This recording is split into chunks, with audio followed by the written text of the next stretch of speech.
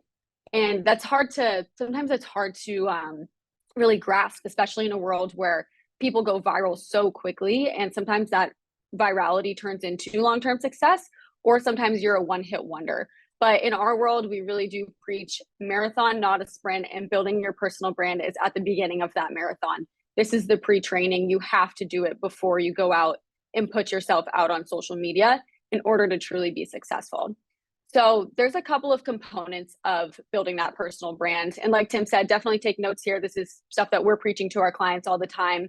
And we really want to give you all this free value today. So definitely, keep notes on this one here. But our first thing that I've heard this a lot in Tim's rooms and a lot of the people that we're socializing with, your reputation precedes your revenue. So if you want to become established online, that's perfect, because once you're established online and even if you don't have 1 million followers, but you're just consistent and you're showing that you're showing up on social and you're, sharing your knowledge, you're giving free value to people every single day through your social media channels. If somebody's going to, look you up, they want to, in the real estate world, they want to do a deal with you. They're probably going to look you up on Facebook, on Instagram, maybe check out your website. If you have no presence and that you're not really showing who you are, what your values are, what you do online, then it's going to be, there's a barrier to entry there where it's a lot harder for people to really get a sense of who you are outside of, in the real estate example, that deal. Or even, in the world today, like if you're going to a new doctor or you're trying to, look a restaurant up before you go and see it, or you go and eat there, you always want to check it out online first. So that's really like the ground level. Your social media is kind of like your digital business card in a way, where people are coming to get as much information as they possibly can before they're making their hopefully informed decision whether or not to work with you or whether or not to go to that doctor or visit that restaurant. So that's the first one. Reputation precedes your revenue. Bridge the trust and credibility gap. Like that's what you're doing. So you're building the trust and credibility gap in your perception that people have of you. So that goes along with that last one. I'm not going to expand a ton on that, but people are most likely to do business with somebody that they know and trust. And like I said, they're doing an additional layer of social media research now. So if they feel like they maybe know you, this is actually called a parasocial relationship, where, if maybe you have a favorite celebrity or a favorite influencer that you follow online and you kind of feel like you just know them, they just get you. That's your parasocial relationship with them. That's kind of the goal. You want to have a parasocial relationship with your followers. So you're bridging that trust and credibility gap, and that directly relates back again to your revenue. If people are interested in you and they're invested in you, they're more likely to spend money with you. Also, having social media in this day and age still does differentiate you from your competitors. Even if your competitors are on social media, they're still able to, you're still able to be differentiated by the content that you're posting, because there is a formula. There's a formula that people can follow, but it's never, it's not cut and dry. There's a very different way that you can take your brand. If you're even just, like we work with a lot of people who do short-term rentals in real estate. That's some of our clients do that. And two people who are focused on short-term rentals can have very, very different content strategies online, because it relates back to their personal brand and their personal values. And even though they both do, on paper, they're doing very similar things, their story and what drives that is different. So you're able to be differentiated by your competitors, even in like a crowded market. Just having your digital platform allows you to showcase your knowledge, your experience, your expertise. And this can be done through a variety of things. So testimonials, if you have a service-based business, storytelling, like I said, sharing your background and what makes you unique and sets you apart, even if you are doing a similar concept to other people. And then also the educational concepts. We're very, very heavy on educational concepts here at Legacy Digital. All of our clients have so much knowledge to share. especially even, any business that if you're a business owner or you're somebody who has a lot of expertise in what you're doing or what you're involved in, you're able to share so much from your perspective that's unique to you and also unique to the industry that you're in that other people are looking for. So instead of just, scrolling on social media, watching, dance videos or things like that, so it's really shifting to being educationally focused. People don't want to be rotting away looking at their phone, just watching dance videos on social media all the time anymore. They're really trying to be educational and intentional in the content that they're consuming online. So that leads me also to thought leadership. The educational aspect goes hand in hand with thought leadership. If you're trying to get on stage or get on a podcast or really just get out there in any form, you really need to establish yourself as a leader in your industry. And this creates those opportunities for you to do that. Get on stage, get on a podcast. If people see that you're already talking about things, then, even like the SEO component of it, social media is basically like a huge SEO platform. It's basically like Google at this point, where if I type in, like apartment investor in Ohio, and Tim pops up, then I'm like, okay, perfect. I'm going to go investigate Tim. I'm going to see his information and maybe see if I'm looking to have somebody like him on my podcast or on my stage. I find him, and it's super easy because Tim has that information in his bio. It's in all of his posts. So he's really creating this ability for people to easily find his information when he's constantly posting and sharing online about this.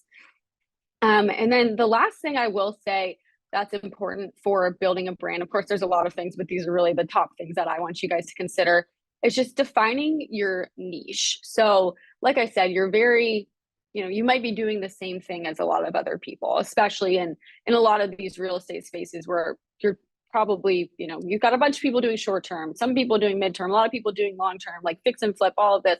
A lot of people are doing similar concepts, but it's really truly the story of you and why and how you got to where you are today. It's that who, what, when, where, why, how that is the driver behind what is going to build your community. And that's the most important thing. Just creating trust with people digitally and allowing for seamless communication and connection, even through that digital platform. So those are the top things I would say in terms of the importance of building a brand. I know we've worked with Tim on building his brand, and Tim's obviously very established in what he's done. But I don't know, Tim, if there's anything based off of what I just said, what you've done in your brand that's really helped you to grow to where you are today. No, I think you guys, first of all, great stuff.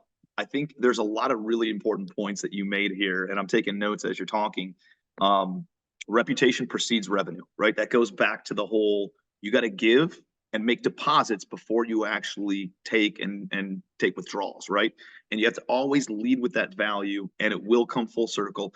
And it's the beauty of social media is it's not one-to-one. Remember, like before social media, you used to go and grab coffee in order to meet somebody one-on-one. Now you can create content one time, and first of all, it's evergreen. It's always there. Somebody can always go and figure out who you are in the middle of the night if they can't sleep and they're searching for whatever your subject matter is, right? That's first. And secondly, it's one to many. It's a multiplier effect versus just an additive, right? An addition type of an equation. No, it's a multiplier. It's actually exponential growth because then it gets shared to somebody else's social media and all this other stuff. So I think that whole reputation precedes revenue. That's a great quote. I wrote that down.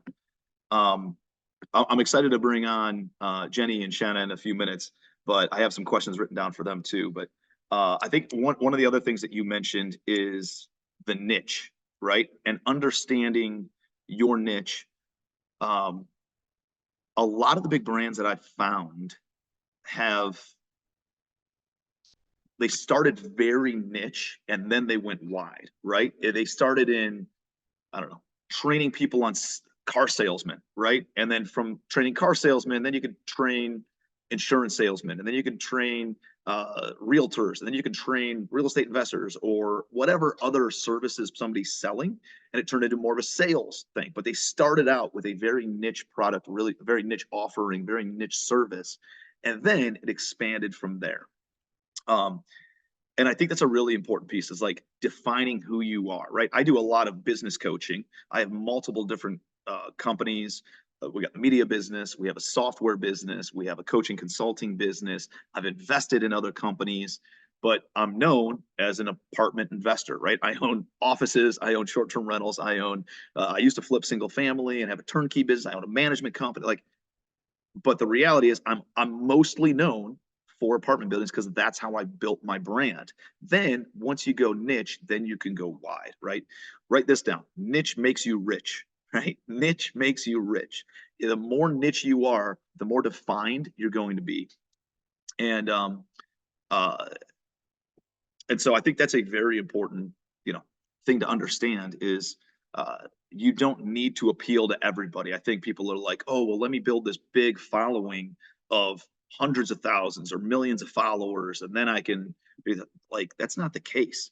I would rather run with 300 Spartans than 10,000 sheep, right? Like you can accomplish more with a very powerful, strong tribe and strong community where you're all aligned, core values are aligned, visions are aligned, you're in the same boat, rowing in the same direction, of people who are market movers more so than 10,000 people who aren't really doing anything, right? I would rather have a smaller, more quality following. And I know the voyeurism and the vanity of social media says you need a bigger following.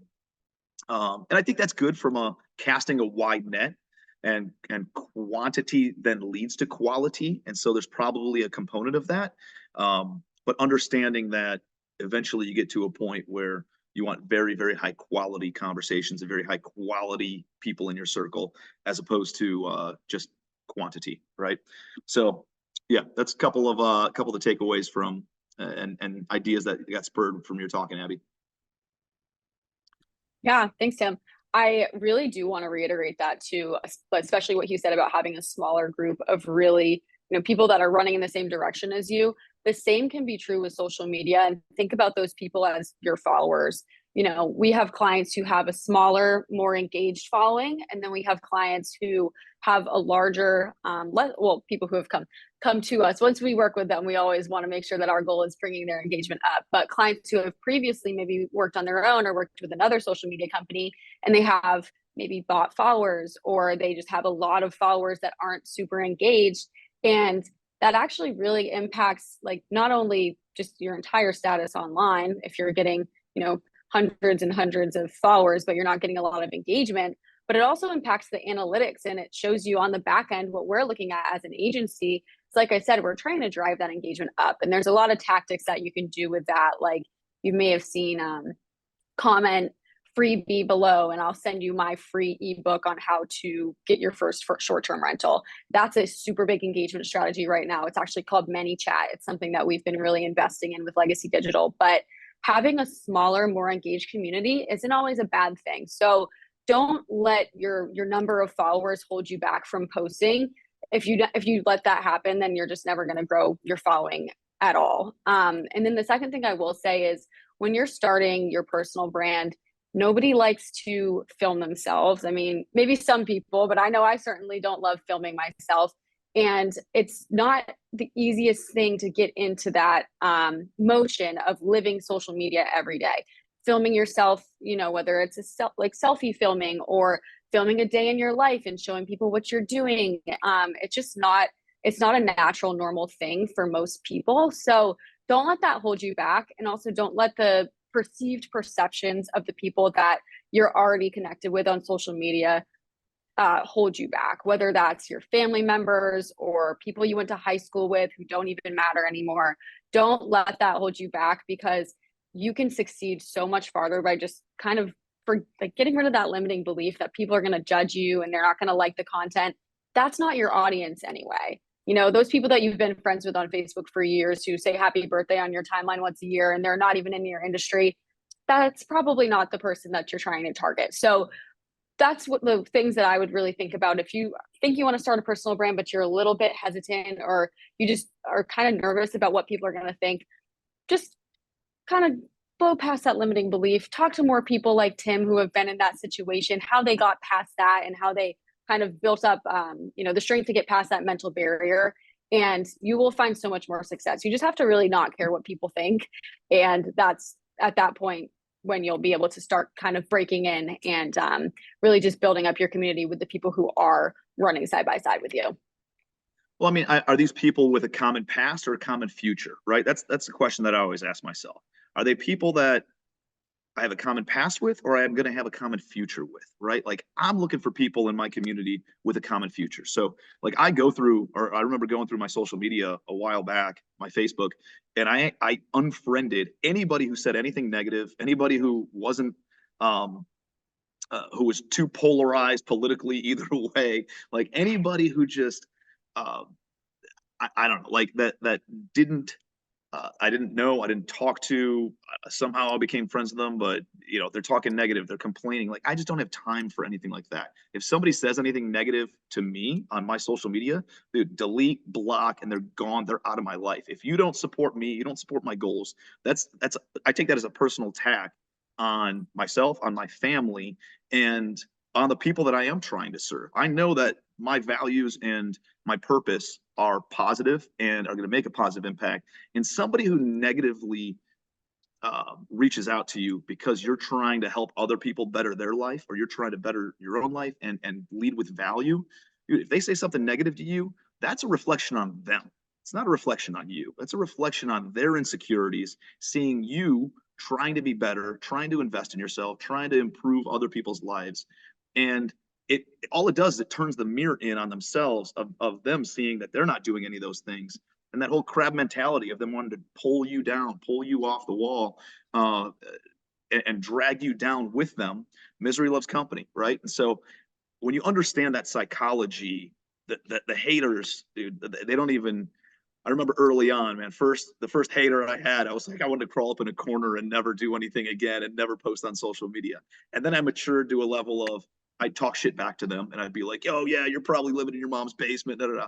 And then I was like, that's doesn't serve anybody. And then I matured to really hopefully the highest level, which is just delete, ignore, block, move on, because I have bigger impact I need to make, right? And it still affects me for 10 seconds, but not for an entire day like it used to, right?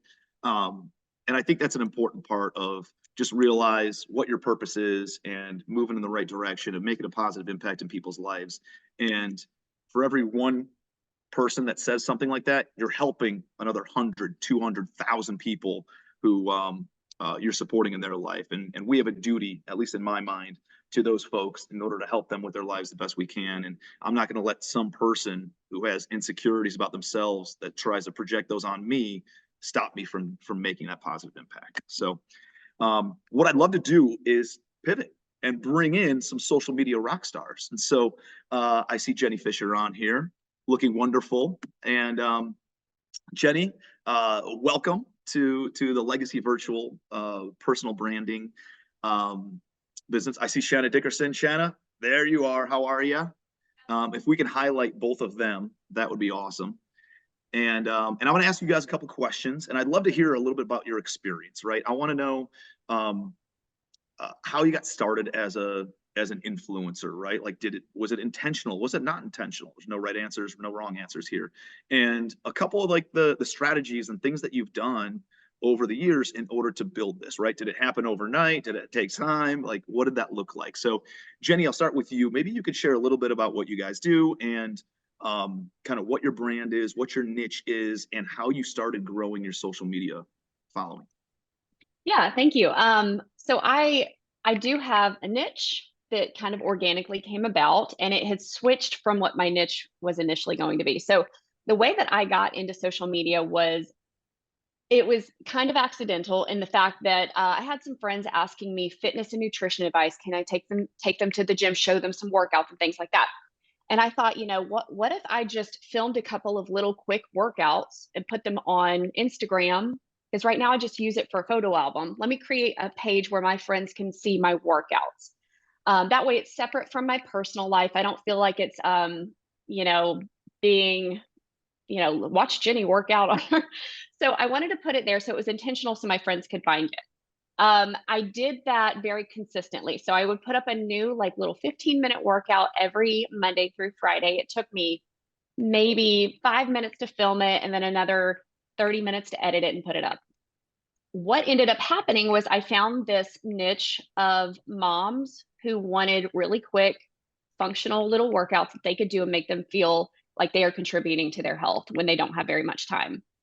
So somehow I ended up getting about 1,000 followers in 3 months, which I was just like, oh my gosh, there's value here for other Mhm. people other than my friends. And it was very organic and really lovely. And that boosted my confidence to provide more. So I just kept the ball rolling. And then eventually I started sharing my personality, which I do. I'm a very expressive person. I'm in sales and I do like to kind of be funny, and sarcastic. So I would post a lot to my stories on that front.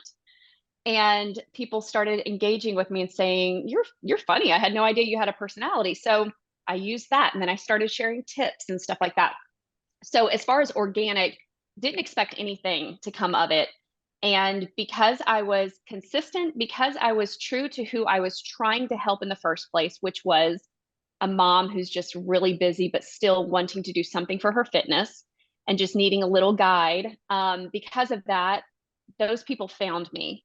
And after about a year, I had about 10,000 followers, and I was, I guess, a certifiable influencer. I don't know what you want to call it. Um, but I love the fact that y'all were talking about value add. I had no intentions to ever monetize this ever. I think Q was the first person that was like, "Why are you not monetizing this?" Mhm. I just was like, "I'm just here to help people. That's all I wanted to do. That was my only intention, was to help other busy moms." And because of that, people got to know me as somebody who was only there to provide value. If they messaged me, I would answer them back. So then I was creating this sense of engagement.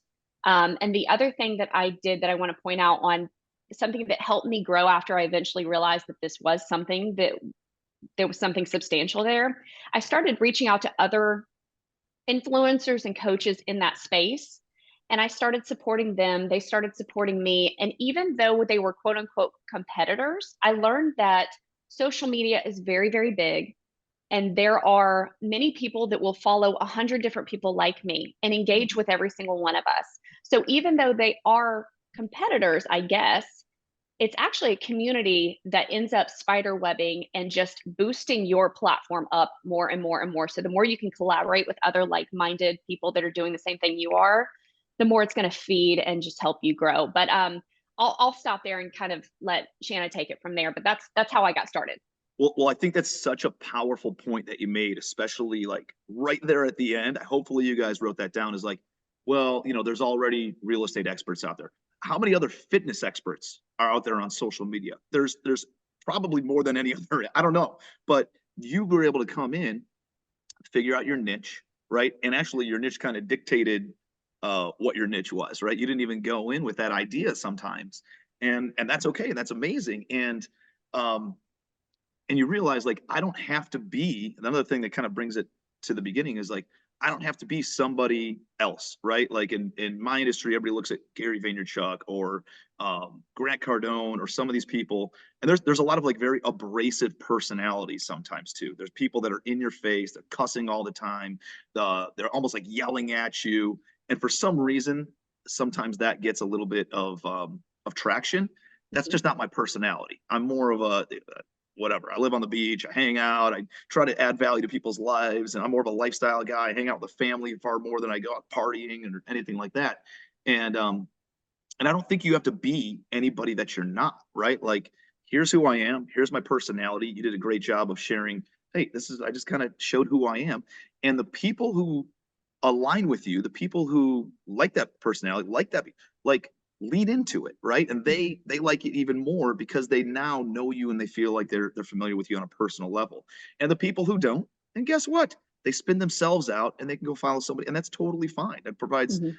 let them go do whatever they want to do, and it creates an awesome community of like I'm sure the people that you hang out with that come out to your trainings and your events, like everybody is equal like or similar core values and similar alignment and vision, similar like that's an amazing powerful group to be in, and everybody likes each other and gets along with each other because you all have it all starts with the leadership, right? It all starts with top down kind of conveying that value, conveying the core values of what you stand for. And so I think that's really powerful. And I think a really powerful is like I wasn't the first one. And Shanna, I want to come over to you. And you're in the travel industry. You're not the first travel influencer either. And you've done a phenomenal job of building up your brand. And what's a little bit different about yours is obviously you're an influencer, but you also kind of have a product that's attractive too, and you've done a phenomenal job of showcasing that product. And so, like for me, I'm more of a service type of a guy. Jenny's a little bit more service oriented. You actually have a product and can show and paint the dream. And I'd love to hear a little bit more about how you became an influencer and how you've kind of leaned into your product and your service that you offer. Oh, you're muted. Nice to. Oh, there you go. I'm muted. Hold on one second. No, you're good. You're good. Now you sound good. It was quiet for a second. Okay, good. I'm also in Belize, and so I'm doing. I don't know if you can see, but the ocean's right there. It looks pretty nice. But I think with my business, or how it's been successful by using social is by creating FOMO. It's I'm the type of agent, or we have an agency where it's go live and breathe the environments for the clients. This isn't, I have about 100 or so, villas, private islands around the world, and we know our product inside out and backwards. And I think that's what makes us really unique. Some of the larger travel agencies or villa management companies, or however you look at it, have like 10,000 villas around the world. And you just go, how in the world can you know your product? I mean, the reps don't visit enough. And so I started with social in 2014. So it hasn't been, I haven't really been on it using it for business, really. So it's been about 10 years, but I just started realizing that, I'm traveling to all of these places. And at the time I had 30,000 photos and videos on my phone, but I wasn't doing social. And I started thinking, okay, wait a minute, it's free advertising. I've got all this raw material on my phone. Why don't I start seeing if I can use this to bring in some business? And, the places that we specialize in are, it's ultra high net worth clients, and they're going to, what we specialize in is tropical. So it's just beautiful vistas everywhere. And some of the private islands and yachts that we book are over 2 million. I'm sorry, some of them get to 6 million a week. And so you can imagine like that stuff is really, people want to see like, what is that lifestyle? How much does that yacht cost? What, the beautiful water, the beautiful snorkeling, it's just like, it's like forever material to be able to use. And then, also because I'm living and breathing this, I'm actually in this environment. I'm not just showing a photo of a yacht somewhere that we technically represent. I'm actually on that yacht or on that private island or in that villa, having coffee, having wine. So then it just started to catch on that people were like, who is this girl and how is she traveling this way? And what has she built? And, and then people just kind of wanted to live vicariously through what I was doing. And it just really, just grew very organically on its own. Instagram is about, I don't know, maybe 86,000 followers. But there's 8 platforms. So between 8 platforms, I think we're reaching about 150,000 followers. And then my biggest, the number one driver of new leads for us is the Blue Sky Luxury Travels YouTube channel, because so many people are on YouTube looking for the vacations and looking for the beautiful scenery, and they can plan better vacation wise on YouTube. So shockingly enough, we only have like a little over 1,000 subscribers. I have about 48 videos up. That page alone has cost me about 20 grand when you talk about the editing and all of this type of stuff, but it's the number one driver of new leads. So it's like extremely important that page stays active and going, and new videos, multiple videos, one a week is ideal. But yeah, so that's just kind of how it started, was leading a crazy life and loving travel and creating a business around something that I love so much. I love it. And I think that, your point on the YouTube goes back to like, it's better to have quality over quantity followers, right? Like I understand the vanity metrics and all that kind of stuff, but I think quality followers of people who like, hey, this is somebody who would actually write a check. This is somebody who would actually pay for this service, and attracting those folks. And maybe it's not 86,000, but it's 1,000 people who are high quality. You can create an unbelievable business, an unbelievable lifestyle with just 1,000 followers on social media, you know? And I speak with other, villa owners and private island owners and yacht owners. They're getting to know, who was the business and all of that. And I say, well, I don't have 1 million followers yet. And whatever, I'm not trying to like have the most followers in the world. I am trying to have quality. So what I'm trying to say is when I'm on that island and I'm posting about it, there are clients actively going, I'm interested, send us more information, who can afford it. And that's what the important thing is. And when the properties and yacht owners realize that, like, oh, okay, she actually produces bookings and produces them pretty fast as she's actually on the island, because the stories do extremely well. The reels do the reels do the best that I've seen as far as social, and I'm newer to doing those, but I've done so many stories for years and years and years, which has brought in so much business because you're taking the client with you right now. Here's where I am right now. Look at this. Look at this view for coffee. Look at this view for a glass of wine. And so that's just been like, it's just been an excellent way. And then now I'm seeing what reels are doing. I'm like, oh my God, I'm really late to the game, but whatever. Anyway, it's fun. It's fun to do a little music video with your life, I guess. For sure. And it's interesting how, and I'm sure Abby's going to talk about this with her entire team about how things are changing and what has a little bit more sizzle, or how the algorithm changes over time and all these other things, right? She's going to hit on that after this. So I'm excited to dive into all that, but it's, you're just documenting. There's a question up here from Juan Manuel. What's the way of integrating your own personal life and the industry that you're in? I just don't want to create different accounts for epilepsy, autism, and real estate and all the different things that he is passionate about. How does he just create one? And Jenny, how many different, do you have different business versus personal accounts? Like, how do you balance all that out? Well, that's a great question. So I do, my Instagram is what kind of led me into the whole fitness thing. I now own my own fitness app and train through that. So Instagram was really good at helping me create that foundation of, like Shanna was saying, like really strong, engaged followers that I knew were going to want my training outside of just my little 15-minute workouts. Facebook has another place where it just has people that are like just kind of perusing and videos pop up. And so between Facebook and TikTok, those are my biggest followings, but they're my least engaged.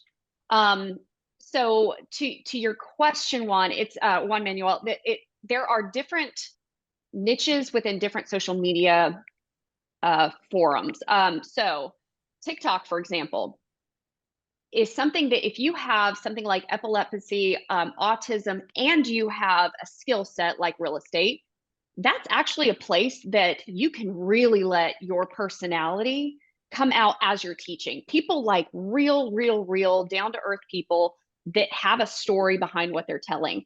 Instagram is a little bit more visual and aesthetic. So it needs to be a little more curated, if that's the best way. That's how I've found anyways. And then Facebook, there's no rhyme or reason. Just don't worry about Facebook. Whatever is going to go viral is going to go viral there. But I would actually lead you maybe towards TikTok if you're trying to blend those things. And my story with TikTok was I got on TikTok and tried sharing my fitness stuff. And I have a fitness account on there. But the account that has 200,000 followers on TikTok is the one that I just started posting little funny videos, nothing to do with fitness, just Southern humor. And it went viral. And I got all these followers.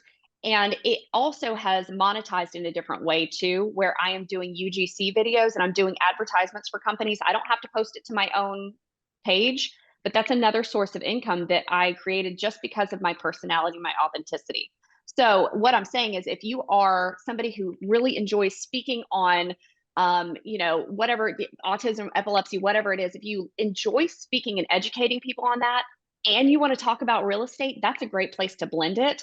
And you might find a place where you're like, okay, now that I'm really comfortable on TikTok, I can use that and kind of make it a little more curated and edited for Instagram. That's my own opinion, but somebody else might see it differently.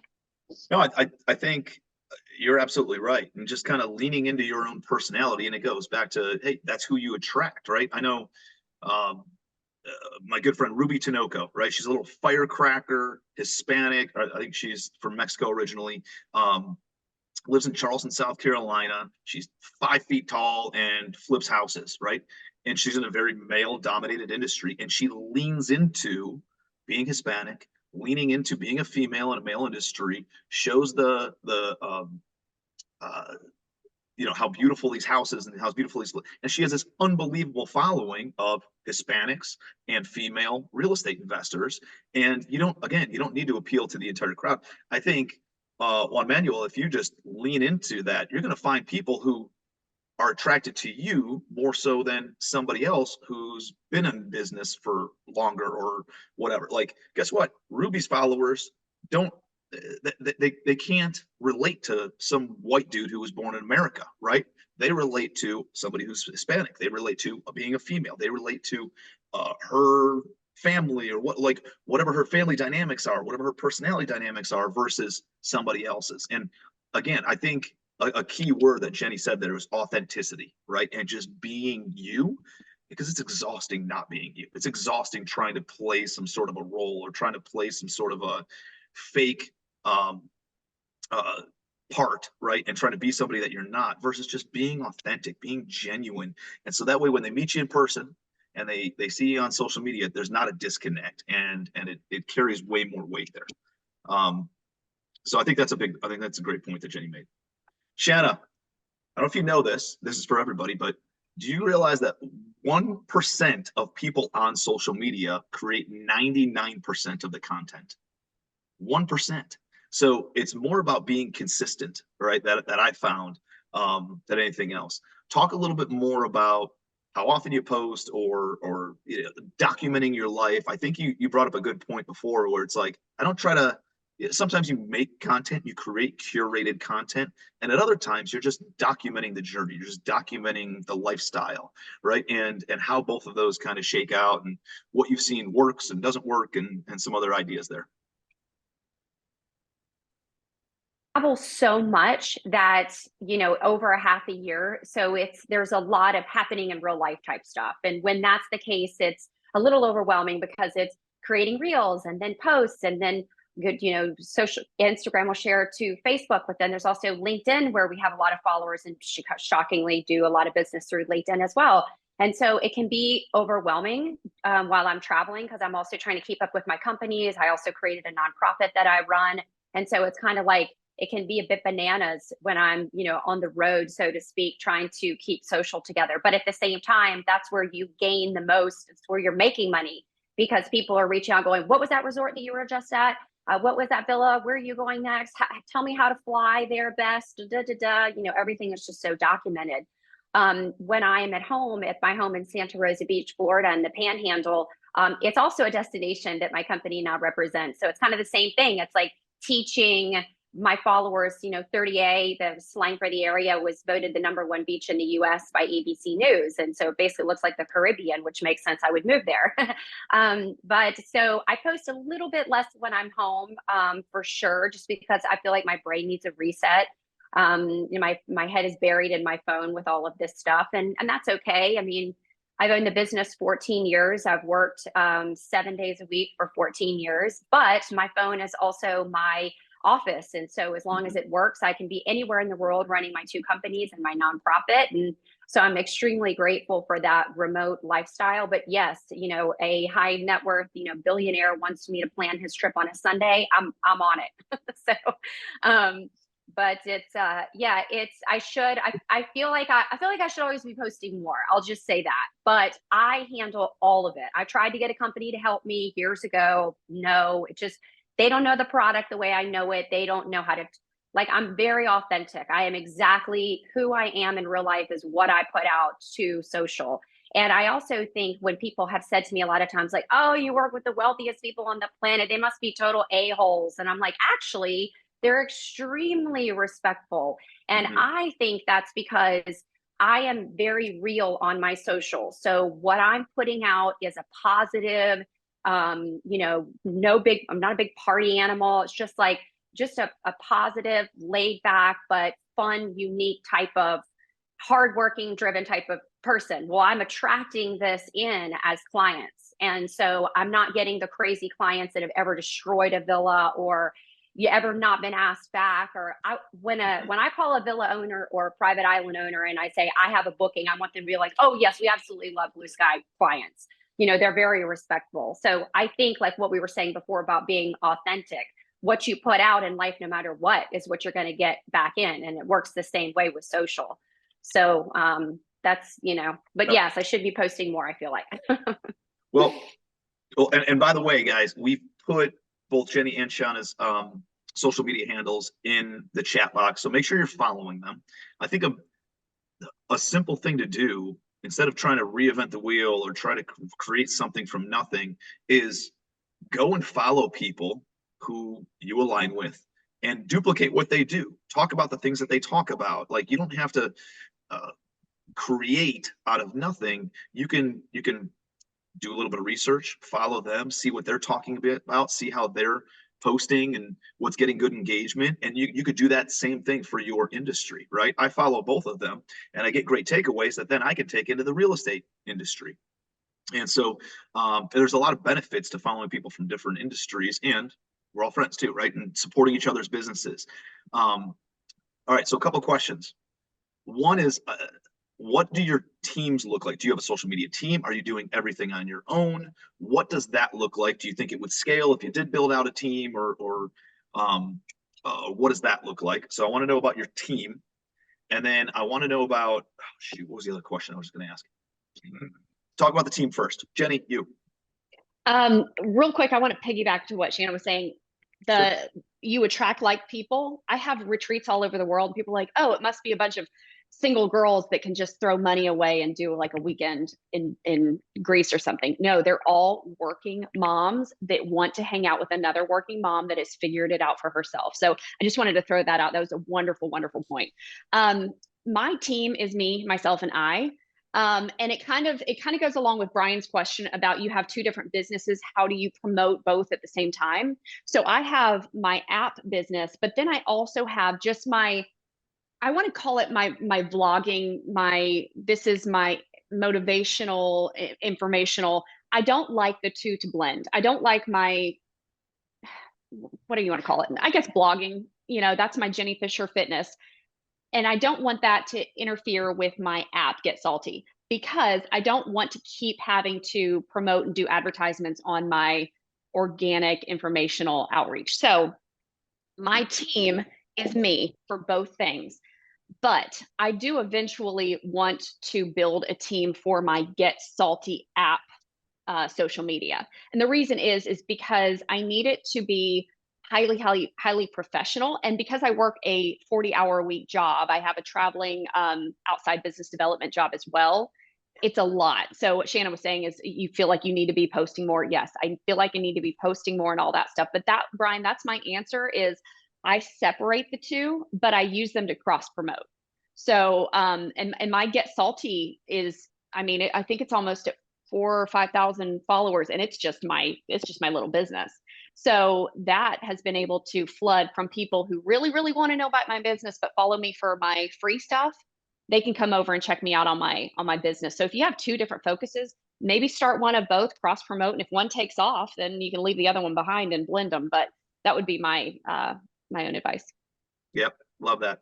Shanna, how about you? Do you have a team that helps out with your marketing side of things, or helps your social media, or you handle it mostly on your own?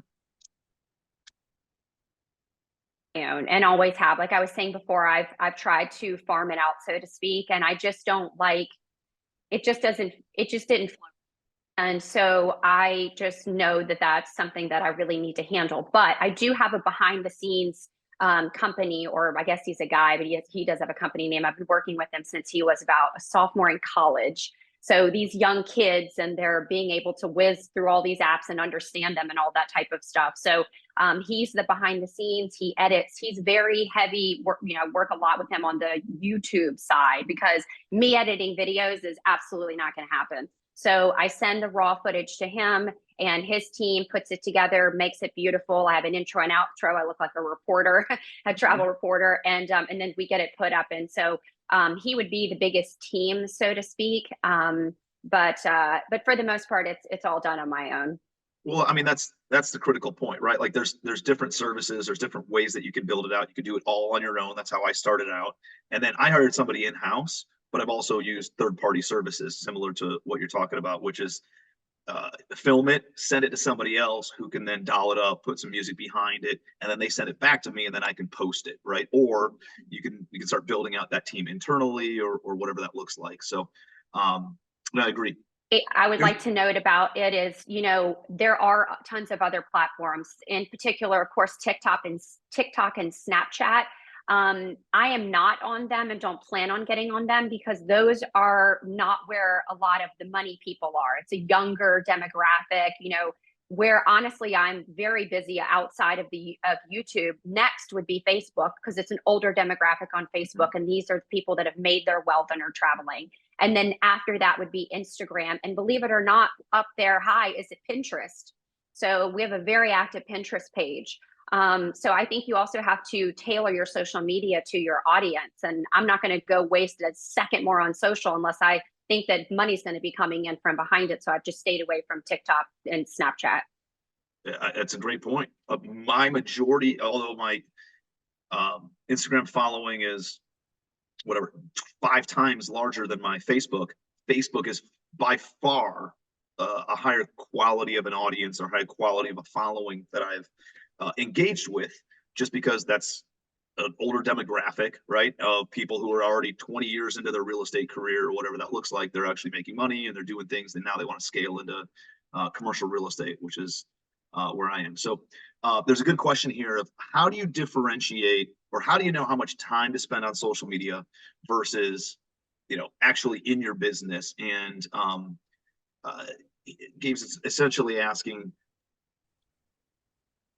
how do you ensure that you don't get tied up in direct messaging and conversations and engagement and go down a rabbit hole of spending all your time on social media versus actually running revenue generating activities in your business? I have some thoughts on this, but I'd love to hear from each of you. Jenny? So one thing I will caution is if you're not in social media right now, it can take your life over. It can all of a sudden be your everything as far as your business goes. Because I have 2 small children that are very active, and I have a whole full-time job. I actually took off today to do this. I have to be cognizant of my time. So I only post, and again, this is why I have my Get Salty separate from my blog. I post to my blog whenever it feels like I have a message and a value add to give. I do not force myself to post something just because the algorithm tells me to. I also, on my Get Salty, I do have a rhyme and a rhythm for those things. You can actually schedule posts. So if it's something like that where you need something to be professionally put up and it needs to be on a schedule, you can schedule those things to go out. The other thing is for direct message. If it is somebody that I can kind of go to their profile and know that they are reaching out to me because they are very interested in subscribing to my app, or they have a very serious question that I need to give time to, I will do that. And a lot of times I'll just use emojis to respond to people, but I respond to every single DM that I get. But you can also send an automatic message back. You can set up a curated message that will respond to every DM. So it comes from you, and it can be whatever you want it to say. It could say, hey, I really want to get to your message. Thank you so much for the DM. Just give me some time because I only answer messages on Friday, for example. So you can do it however you want. But I know if I'm sitting down watching TV, I'll just look through my messages and make sure I catch up on everything. That's how I do it. But I would say set limitations and set expectations. And by that, I mean, I'll have somebody reach out to me and give me their life story about how they had a child 6 years ago. They gained a ton of weight. They're depressed. They're miserable. And they want somebody to reach out to because they are asking for help. I will acknowledge them and I will help them to a point where they just feel like somebody is hearing them because that's what they want. But if they're looking for my actual coaching, that I have invested in myself so much that I know that I'm not going to give that information for free. That's a lot of time and energy and money that I've invested in my education. So with those, I let them know my app subscribers, I am their coach for. If you want to subscribe to my app and learn from that and then come back and revisit, I will absolutely do that. But because I have active paying subscribers, I can only give that time to those people. So set expectations. That is a great point, because obviously we're starting out in social media as wanting to give as much value as possible for free, right? And then sometimes people start taking a little bit too much, right? And it's not fair to the people who pay for your time to give your time away for free, right? And it'll counteract what you're trying to accomplish from building a business perspective. And I think what you do, Jenny, is just having candid conversations with people. Say, hey, I'd love to help you. Here's a couple things that I can do. I put out a ton of free value on social media, and you can plug into any of that for free. And by the way, I also have this Get Salty app. I have this coaching platform. I have this over here where I can actually spend a little bit more one-on-one time with you, or direct time with you, and give you a little bit more of the tools that you're looking for. But I can't take away from those people by diluting it and giving it away for free over here. And so if you want free resources, and this is what I do, is if you want free resources, go to all these different mediums and all these channels and all this awesome free stuff. And if you want a little bit more attention, then you got to join my mastermind, and that's it, right? And so I think that's a great way to handle it, and it's something people need to realize, right? Because that's going to happen across the board. So, and then, awesome, Shanna, I'd love to hear what's if somebody comes up to you and says, I need a masterclass in 2 minutes on social media. What are the biggest, most important points to make to that person in 2 minutes? And we'll close it down with this. So Shanna, I'll ask you, and then Jenny, I'll ask you.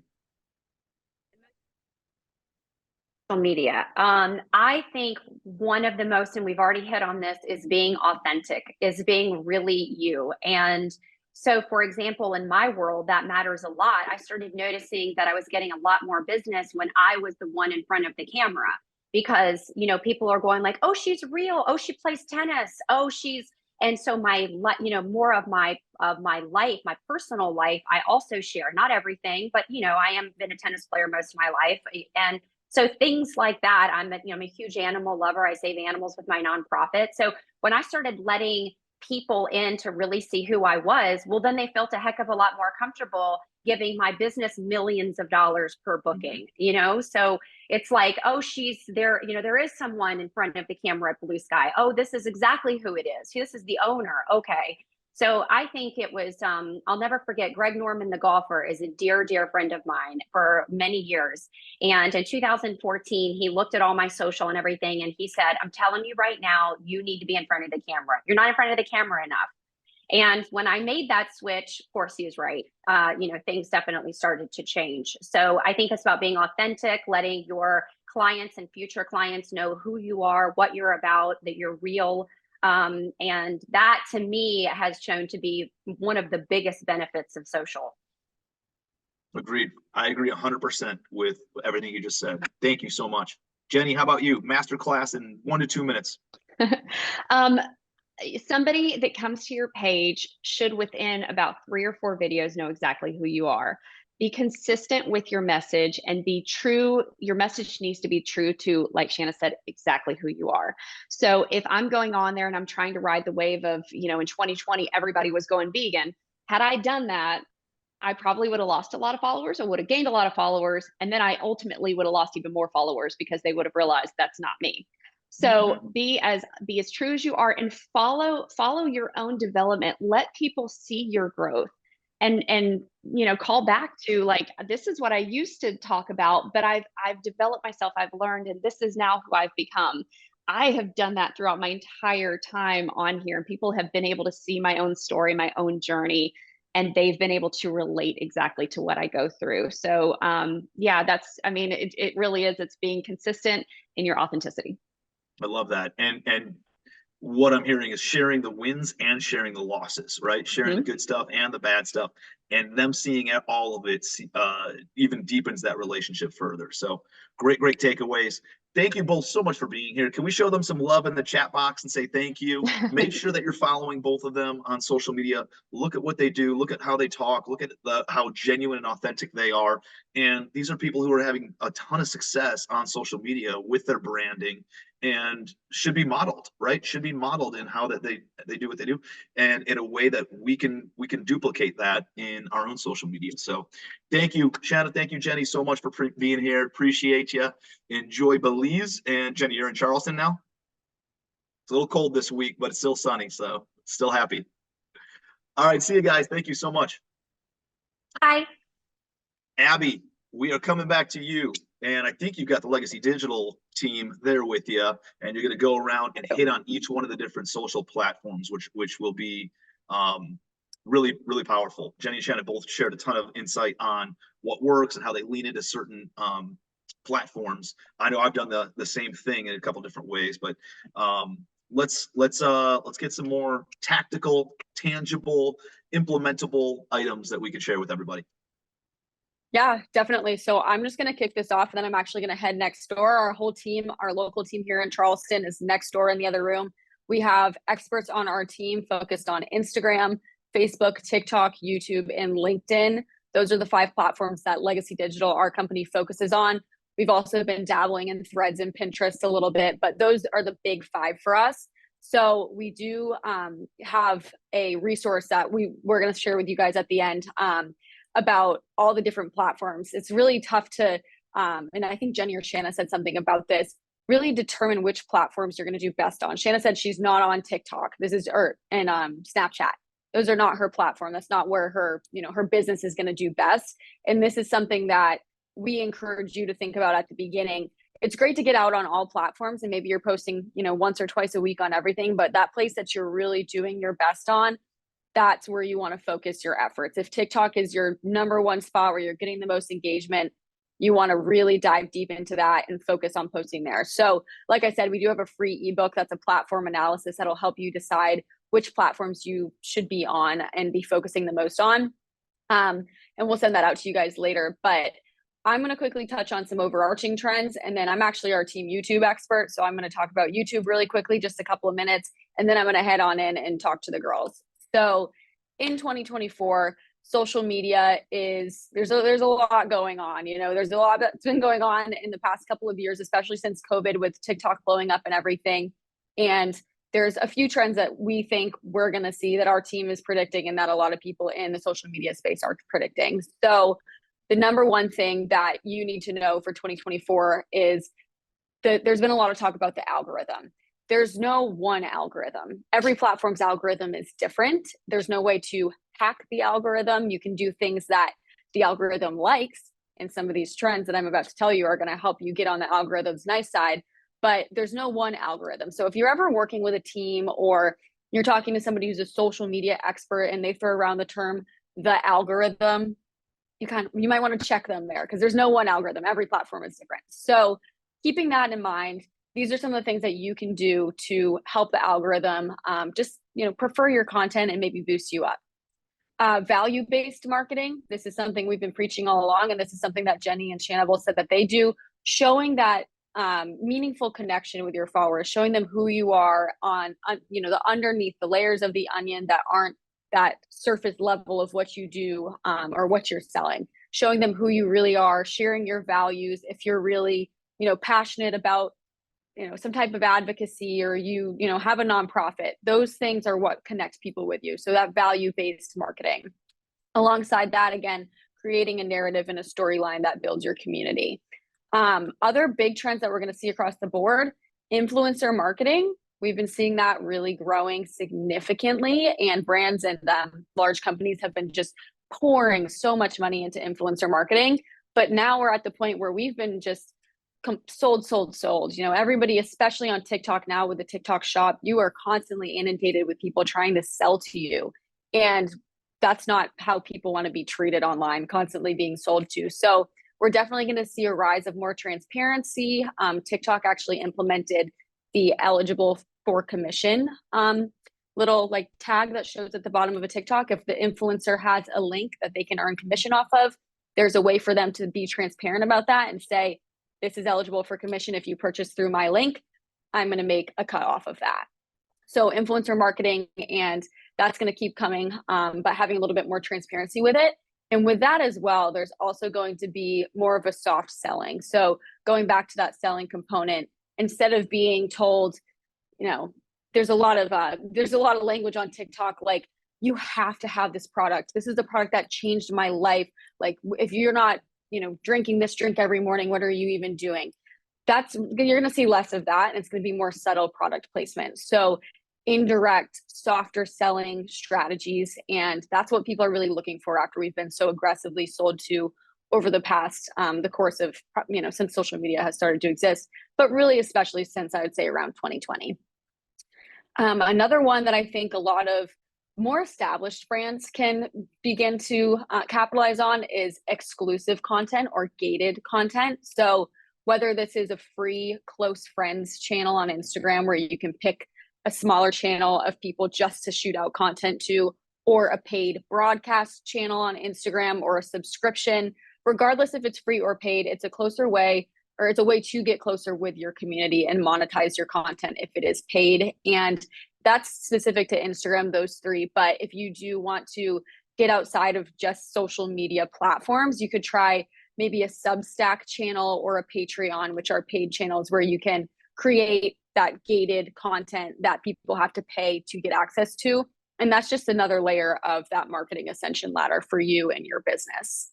And then that last one I'm going to call out before I dive into YouTube is AI and marketing. If you're not using AI in your marketing at this point, you're just making it so much harder on yourself. And I'll even admit, Q Patterson, our CEO, she's very, very, you know, head on AI. And we have been for, you know, like over almost 2 years now. And at first I was a little bit hesitant, especially as somebody coming with a journalism background. I'm like, I don't need ChatGPT to write for me. I can write. Like, that's what I literally went to school for 4 years to do.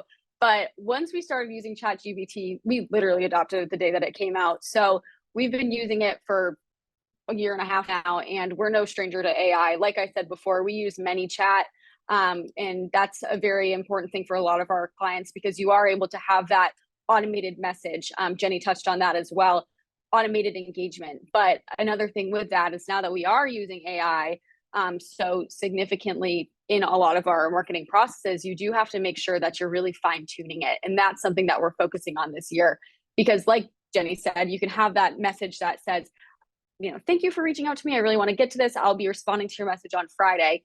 But if that message is, you know, misfired, or maybe you have like a freebie that you're sending to people when they send you a certain word and it's a misfired DM, and then it kind of begins to confuse the person, you know, your response doesn't match what they were saying to you. So really just making sure that you're using AI in a smart way, and you're making sure that you're fine tuning it so that it really doesn't break the trust, but helps build the trust between a potential or an existing customer. So those are the main trends that we're seeing across the board. And then in terms of like what our team is doing for this, like I said, we have 5 team members who focus on these 5 platforms, myself being one of them. And we recently launched a newsletter called In the Digital Moment. So everything is changing constantly in social media every single day. The algorithm changes, the trends change. It's just such like it's a changing landscape. In the moment that we've been sitting here on this call, some new trend probably went viral. So we recently released this newsletter. We're going to be sending you guys the link to that as well at the end. I think Tim's team is going to send it out in an email, but we share all about the trends that come and go. And it's super helpful for you guys to stay on top of these because we do the research for you. You know, you can do it yourself and spend a lot of time digging into it. But if you're a business owner, or you have a family, or you know, you have other things that are going on in your life, it's not necessarily your priority, we provide it for you, focused on all platforms, both organic and paid social media and marketing. In terms of YouTube, I'm going to dive into that. And like I said, I'm going to head next door. So YouTube is a really interesting platform. It's been around for a long time. And it's typically best for people who have a really loyal following, or people who have, there's two sides of it. People have a really loyal following. These are the people doing vlogs, or they're live streaming, or they're putting their podcast on there, or creating some kind of educational content. And then also good for people that are doing research. So if I always use this example because many years ago, I looked up the best way to chop an onion. So I Googled this and it showed up on YouTube, the best way to chop an onion. And I watched the video and I followed it. And since then, it's just been ingrained in my mind. So people are looking for hacks, like how to use this specific drill for a project that I'm working on, or things like that. So there's 2 sides to it. that really loyal following of people who have a big community and a lot of subscribers. And then those people who are maybe able to provide that one-off assistance for people instead of like a wiki how you're able to watch the video. One video a week generally does good on YouTube. I think Shanna had mentioned that as well. And this is good if you're doing series or anything that's just kind of being consistent. So if you're a vlogger, just showing, day in your life. But the thing that comes with YouTube is that there's a lot of effort that needs to be put into the editing side of things. YouTube is a highly edited platform, not in a bad way. You just have to put a lot more into it because it's usually longer form content and it gives you the opportunity to share more about your life. So one video a week, but there is generally some more editing that comes into it. Maybe you're adding some sound effects or putting some text overlays, things like that. In terms of trends that we're seeing in 2024, a huge one that YouTube has introduced, they're a platform that's traditionally long form content. They've introduced YouTube Shorts, which is 60 seconds or less. And it's really allowed YouTube to catch up to speed. And it's very similar to like a TikTok feed if you've ever been on YouTube Shorts. And this is good for like multi-channel promotion. So if you're filming something on TikTok or Instagram that's under 60 seconds, using that as a reel or a TikTok, you can also throw that on YouTube Shorts and see if you can get some traction there. They also recently released a new feature called the Remix feature, which Instagram has it, TikTok has it, now YouTube is following suit. You can very easily create content off of somebody else's content. So you don't even have to spend all the time to, set up and think about it and film your video. All you have to do is click Remix, and then you can add your commentary and you can take the traction from that video and really just like be able to put your spin on it and your take on it and get, hop on a trend quicker, things like that. You can just easily edit within that too. So it's really great. Like you're not just commenting, you're able to, crop the content. You can zoom in on things. You can put stickers on it, things like that. It's really a great way to take somebody else's content and put your spin on top of it. And in terms of tips for YouTube in 2024, we're really continuing to, hook people at the beginning. So videos on YouTube, especially on Shorts, I'm talking really particularly to Shorts right now, so do keep that in mind. You want to hook them in the first 3 seconds. This is something that we're seeing on TikTok as well as Reels. People have no attention span these days. I mean, if you're on TikTok and you're just scrolling and you see a video that you don't like, how fast are you going to just scroll past it? Like 1 or 2 seconds if you're not hooked at the very beginning. So we recommend using a verbal hook at the beginning, a text overlay, if you have some music that you want to be playing in the beginning or sound effects, anything that is going to grab the viewer's attention and keep them listening. So that could be some kind of controversial hook or something that, showing them the most crazy part of the video at the very beginning and then looping back to it. That can be a really great way to gain people's attention. And the last one that I have here for you guys before I'm going to head next door is using those strategies like looping videos or delaying answers to the end to keep viewers listening. So if you've been on social media, particularly TikTok in the past, year or so, people will give you the answer or give you that like big piece of information at the very beginning, kind of out of context, and then they'll play the video and loop it around. We have examples of this on one of our lead captures that we'll share with you guys. We'll share the link to that after this.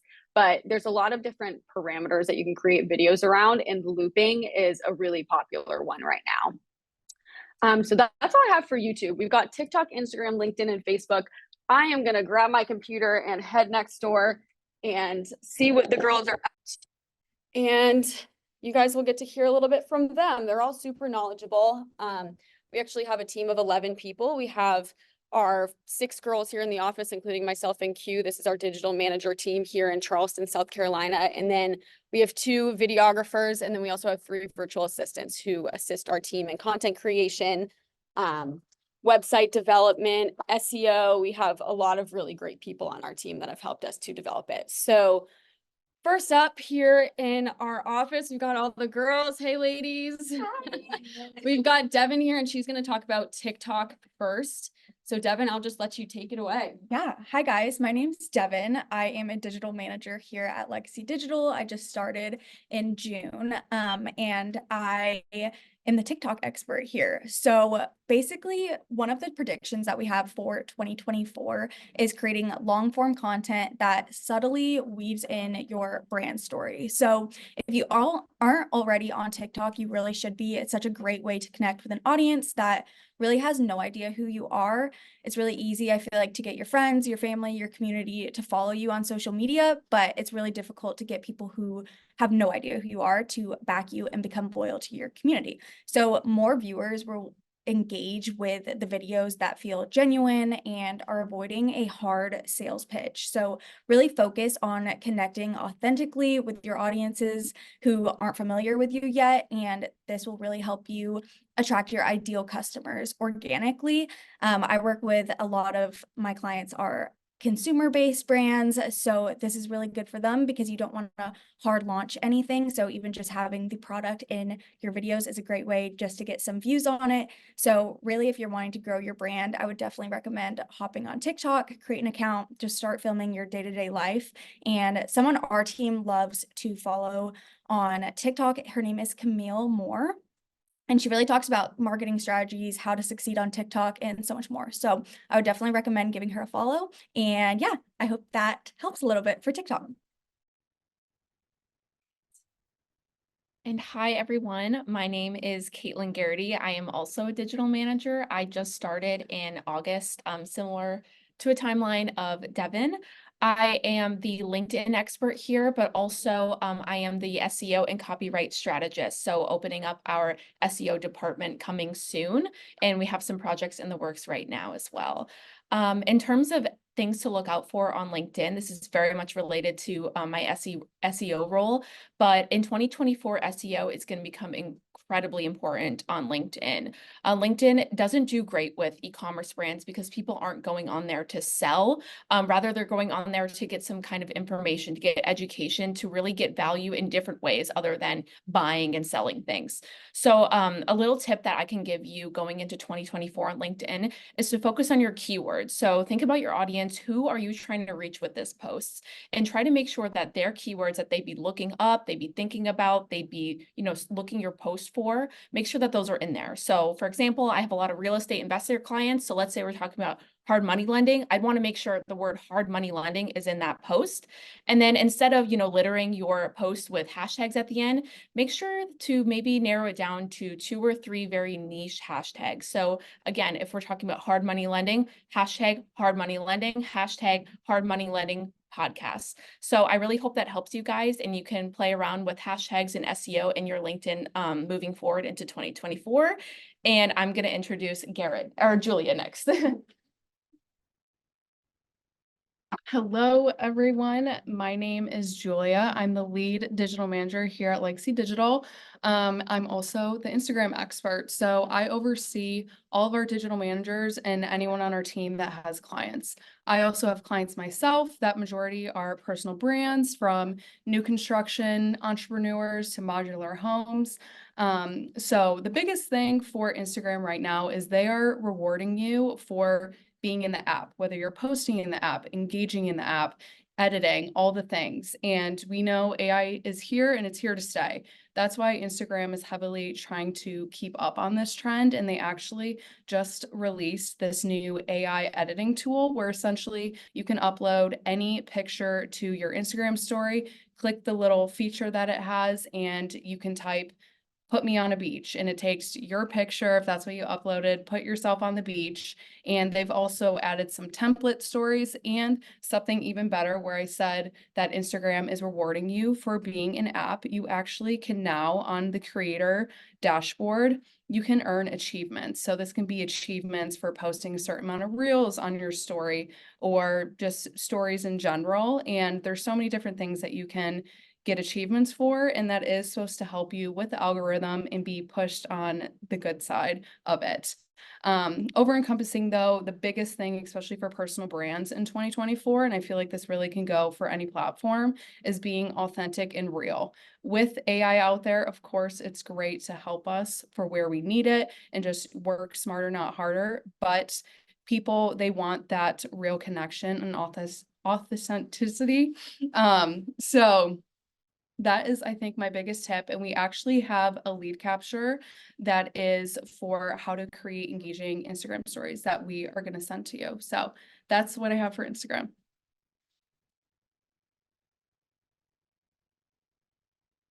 Hi guys, I'm Garrett Dixon. I'm the branding manager here at Legacy Digital. So that encompasses me overseeing all of our client brands, helping make sure they reach all their goals when it comes to creating their brand and just getting their brand boots off the ground. So I'm also a digital manager and I work with more personal brands. So that includes brands like Tim Bratz and Smart Management, REI Tactical, the Caleb Pearson team. So just really overseeing personal brands and personal brand growth is something I specialize in. And I also am the Facebook specialist here at Legacy Digital. So going into my research for Facebook on 2023, Facebook and Meta has been putting a ton of money and resources into updating their Facebook groups and community features. This means new accessibility for admins, new features for admins, potentially adding reels into Facebook groups and communities.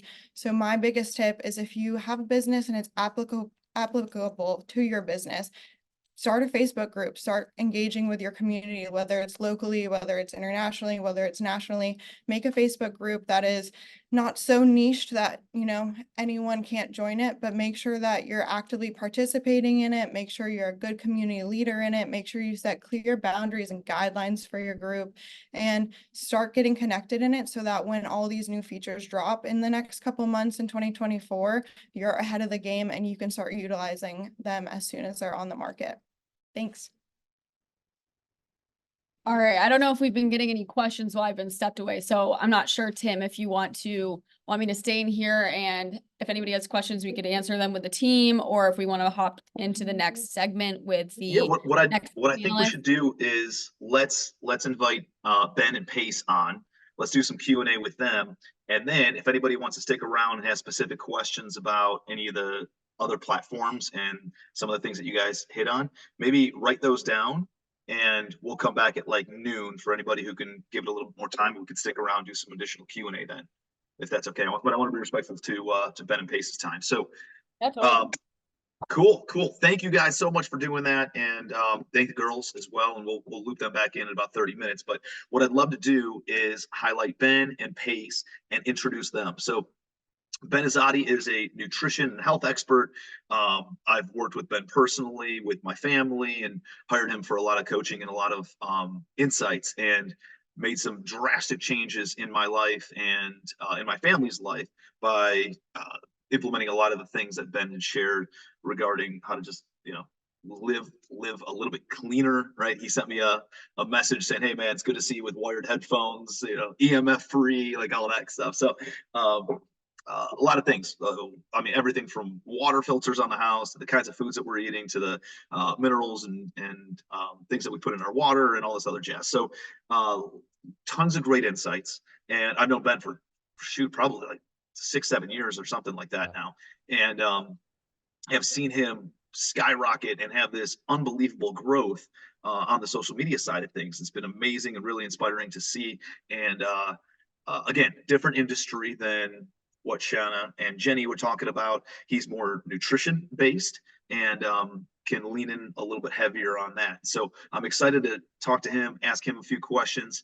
I see Mr. Pace Morby right there. Great to see you, Pace. Pace is a real estate guy and started out in the construction world, started flipping houses, talking about things on social media, turned into a TV show, turned into a huge following, a huge community, and one of the biggest influencers in the real estate world today. And absolute rock star at what he does. And I'm just excited to hear a different angle, right? Like these guys are usually talking about fitness and nutrition and health or real estate and business stuff. I'm excited to hear about the marketing side and how the marketing and the social media and having a personal brand has helped each of you guys build your traditional businesses. So Ben, let's start out with you, brother. Maybe you could share a little bit about your journey, a little bit about how you got started specifically on the marketing and the personal branding side. Yeah, thanks, Tim, for the intro. Grateful to be here. I see some familiar faces watching. Thanks, it's an honor. So yeah, Tim, we've known each other since I think 2018. We shared a stage together in, where was it? Destin, Florida, I believe. Yeah. So for my journey, just to recap it, like Tim said, I'm in the health and nutrition space. My niche is more ketosis, fasting, anti-aging, and biohacking, et cetera. And it's been a journey. In the beginning, it was brick and mortar. I had a CrossFit gym that I owned for 5 years here in Miami. And in 2018, I wanted to reach more people. And the CrossFit gym is great. Having a location is great. But my time was spent at the gym, going in and out. And there were so many people I could reach. So I had this tug on my heart to educate more people all across the world. And we had all these tools available back then, even more now. So in 2018, I made that decision to pivot, sell my shares, and go from a brick and mortar to essentially click and order, right? Online programs, courses, et cetera. So that's when I rebranded to Keto Camp, which is my company. And we went full on with YouTube, and then the podcast, and then the social media platforms, the Instagram, the TikToks, et cetera. And it's been tremendous. There's so many people out there who are hungry for your information.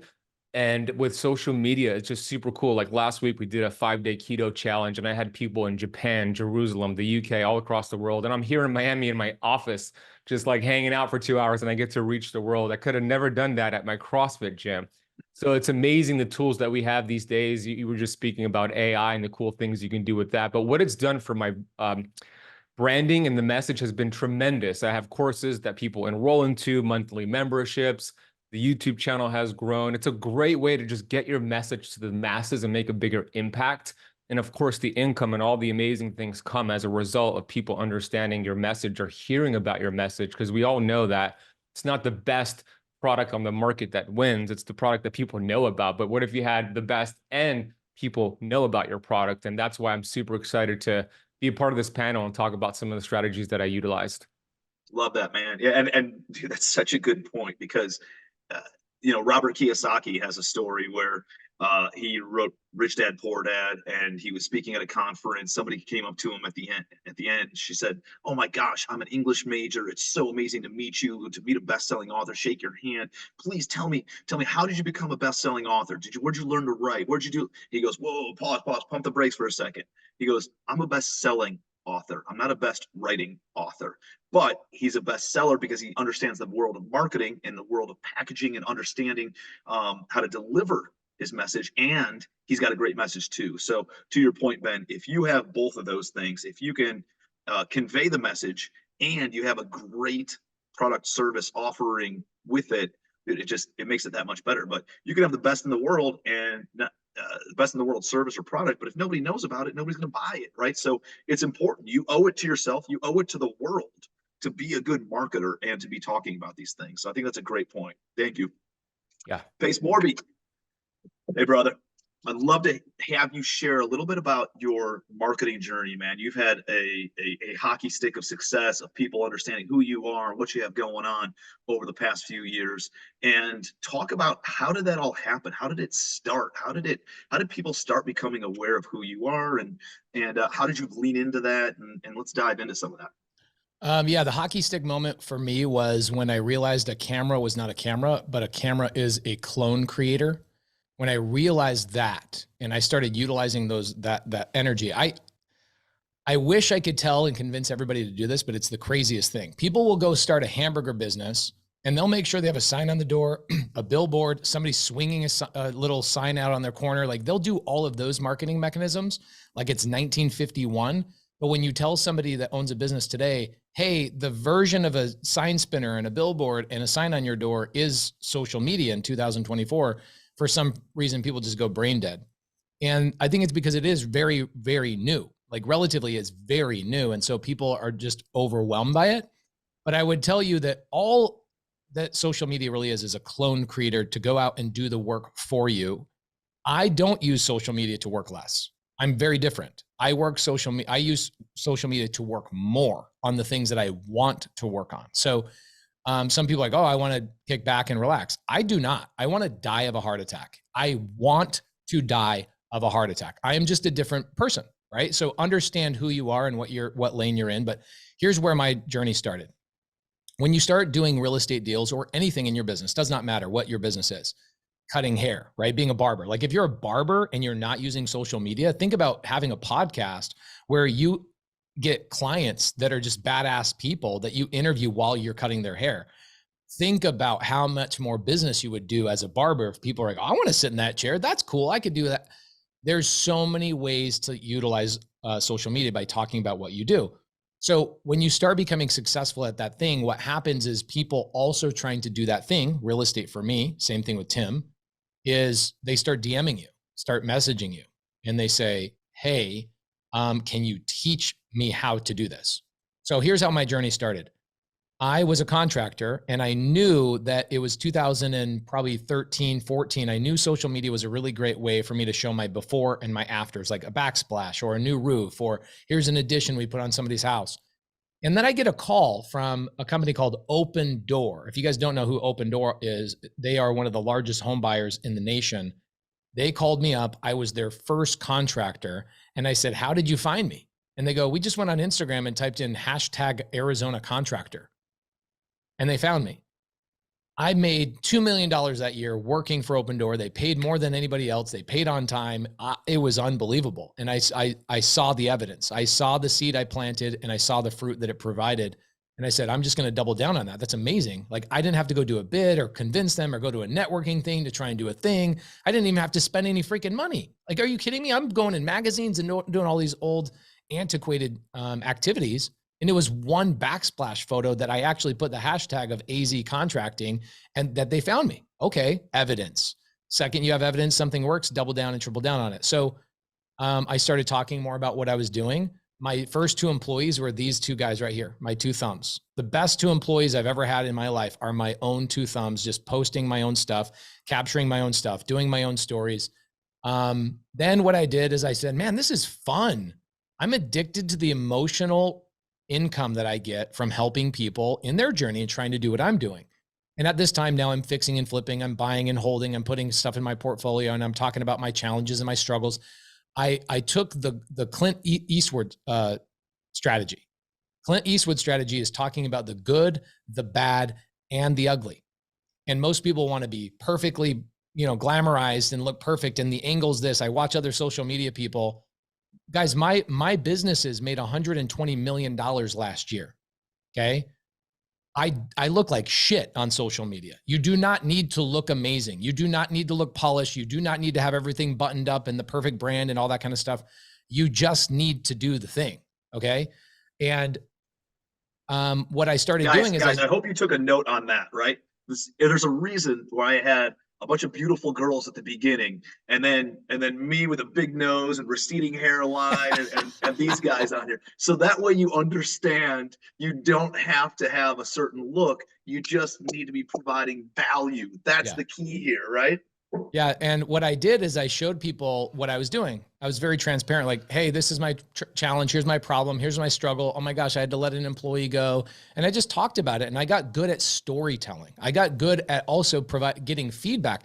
Guys, this is back when I had like 2,000 people on Instagram following me, no YouTube channel, no Facebook group, nothing. It was 2,000 people on Instagram. And I would get feedback from people and they'd say, oh man, that was really good. Or dude, we don't need to hear that. I'm like, okay, feedback. And I just got better at it. And then one day, I decided this is getting out of control. This is taking a lot of my time being in my Instagram DMs and answering questions for people. What would be really smart is if I made a YouTube channel, not to be an influencer, but just to have a place that I could have a copy and paste to my Instagram DMs of every question you could ever ask me in my DMs. And so that's how I started my YouTube channel, with my 2 thumbs and a camera that came from my iPhone, like 12, I don't know, iPhone 10 at the time. And I would record myself on my phone, upload it. And the main thing was I'm talking to the people in my DMs and I'm giving them a video for my YouTube channel. This started becoming a problem as well. And now they're starting to have conversations in the chat or underneath me. So I go, I should make a free Facebook group and just let people chat in here. And now that Facebook group grows at 2,000 people a week with no spend, no money, no whatever, 2,000 people a week. Now, here's a couple of things I wish I knew earlier. Every part of your business can make you money when you talk about it. Okay, I'll tell you a good example. Every person you're communicating with is another business owner. So think about, what does every business owner need to spend money on when they first start their business that you could therefore talk about and make money on to then start hiring and spending money on social media to grow. My team is massive today. It's huge. You would throw up if you heard how much money I spend on organic stuff. So I won't go there because it's daunting and it overwhelms people. But what I'll tell you is, when I first started, if I knew how I could make $3,000 or $4,000 a month just by talking about my business, not by coaching, not by anything else, if I could make $2,000, $3,000, $4,000 a month to then invest in hiring somebody and then doubling down, this is what I would have done earlier. There's a company I use. I'll throw their name out. You guys should call them. Tim, I'm sure, knows them. The name of the company is Prime Corporate Services. Okay, write that down. And I would communicate with Steve Harward, the owner, and say, Steve, how can I affiliate for you? What does Steve do? He helps business owners start LLCs and estate planning and all that kind of stuff. Little $200 things, $300 things. Everybody in your audience needs an LLC for their business, right? Everybody does. So it doesn't matter if you're in real estate, you're a barber, you're this, that, and the other, you should have an LLC. So I started telling people on social media, hey, this is what my corporate structure looks like. Guys, last year, Prime Corporate Services wrote me checks about $3.1 million from LLCs. I'm not an LLC guy. $3.1 million. My first year I worked with Steve was 3 years ago. And it was like this amazing epiphany of like, all I have to do is talk about, I'll give you guys Steve Harward's cell phone number. You guys should all text him. Every single one of you should text him, go, Steve, how do I get set up as an affiliate? Steve allows me to just talk about, hey guys, I put my real estate in this LLC. I put my other real estate in this LLC. Here's why. And then every once in a while, I'll go on Instagram stories and go, hey, do you guys want to talk to like Tommy at Prime Corporate Services and have him explain why my structure is this way? Because I actually am not the expert. Tommy comes in, 200 people go and buy an LLC from them. I make $15,000 from it. And I go, whoa, I have money to go hire people and go hire maybe an agency to like help me out with this stuff. That's the other thing I would have done. I would have just hired an agency in the beginning instead of hiring all these people that didn't know what the hell they were doing. I didn't know what I was doing. It was like the blind leading the blind. I got through by sheer force of years and years. I would have just hired an agency like all those beautiful girls. I would have just hired an agency like that. Like, hey, I'm going to put in the work. Can you help me like be the bumpers on my bowling alley? That's what an agency is. They're not going to throw the ball for you, but they're going to keep your ball in the alley so you can hit strike after strike after strike. I do hear a lot of people go, man, my social media is not doing well. And I look at their social media, I'm like, bro, you posted once in the last 2 weeks. What are you doing? You know, you expect to get a six pack from doing one sit up every 6 months, like WTF, right? So if I could go back, I would have found really small ways to make affiliate income by telling people, here's value. Here's how my company is set up. Because that's the type of stuff nobody taught us in school, college. Dude, it's such a good takeaway because if you understand social media, it can be a business and it can generate revenue. Even if you don't have your own product or offering to sell, there's affiliates out there, right? Who are in your industry, who are 1 degree away or are either collaborators or complementary to whatever service you eventually want to offer. And you can generate revenue from that and continue to develop from that. So, dude, great takeaways. Ben, I'd love to ask you a little bit about your collaboration. Pace kind of hit on podcasts. I know you have a great podcast, and it's gotten you to introduce other nutritionists. It's gotten you to bring on other experts in the industry and people who are very successful with big followings. And you interviewing them brought their audience to you. There's cross-pollination and created additional credibility in you to your audience because you got rock stars. Even though somebody else is bringing the content and the value, you're the medium in which that content was delivered and you get the credibility for it. Talk a little bit about promoting and highlighting and having a podcast and how that's impacted your business and how it's gotten you on new stages and how you've created more collaboration versus competition from doing that. Perfect. I wanted to share about this too. So you read my mind, and now I see why you wanted me on here after the girls that came on here. You wanted people that didn't look as nice. That's the real reason you had us. Huh? Well, all of us. I think podcasting is one of the best tools that you could utilize. There's so many different things we can do. We could start our own YouTube channel. We could create solo content and all that's wonderful. But there are so many advantages to having a podcast. If you think about it, there are people that you admire that you study in your space. If you just send them a cold email or a contact form on their website, you submitted a contact form, you're like, hey, I'd love to hop on a 60-minute Zoom call and pick your brain. What are the chances of them saying, yeah, sure, I've got an hour for you to pick my brain? I know that's a term that Tim hates, to pick my brain. But if you email that person and say, hey, I have this community, this podcast, I just read your book, or you highlight a specific thing you like about their work and you say, I'd love to interview you for my audience and introduce your work and your concept to my audience, the chances skyrocket for them to say yes. Guys, do you hear what he's saying? He's leading with value. Not can I pick your brain, not can I take, not can I extract from you. He's leading with how can I deliver more value to you? Let me, especially these people who have books, who have followings, that Pace Morby wants more exposure, right, to more audiences, right? And so every time I talk to Pace, he's doing me a huge solid. And at the same time, I'm able to cross-pollinate, send a bunch of people his way because I love him so much, right? And so how much of that can you continue to do? And that's what Ben's talking about, is find other people you can link arms with and always promote. I think a lot of people think they're creating competition when in actuality it creates so much collaboration from it. Absolutely. Yeah. So what I did in 2019 before I launched the podcast, I thought about my top 50 people in my space that I would love to interview. So I would recommend put together your top 50, top 20, whatever it is, and reach out to them with that value. You know, if you have your podcast, it's a great platform to interview them and introduce their work to your audience and collaborate with them. And the benefits of being a podcast host are numerous. Number one, you develop relationships with individuals that you might have never had the chance to have a conversation with before. And you could do it virtually. There's some great tools which I'll share with you. And my podcasting has evolved over the years. We're 700 plus episodes in, but it was straight up on Zoom in the beginning. And then I went from Zoom to StreamYard. And then I went from StreamYard to Squadcast. So I would say Squadcast and Riverside are probably the best for virtual in terms of quality if you're going to do a video podcast. But now we built out a studio here, and I have people flying into Miami to record in person. So if you could evolve to an in-person, that would be the best. Record a podcast, have dinner with your guest. The production value in person is the best, but it doesn't have to be in person. So what happens is you record this podcast with this guest, virtual or in person. You have the video asset. I recommend you use a video podcast, especially in this day and age, for the YouTube and for clips. And then the audio will go on the podcast. You could use a podcasting host like Libsyn, is what I use to upload the audio, and it distributes it to Spotify, Apple, all the platforms. Video goes on YouTube. And then once you have that video file, what we do is we have, let's say, a 60-minute interview. Then we extract 20, 30, 40, 60 seconds or less clips from that interview. We post it all over the social media, Instagram Reels, YouTube Shorts, TikToks, Facebook Reels, etc. We could even invite our guests to collaborate, and if they accept it, then it posts on their channel, and then you get all their people following you. Then it leads them to the podcast.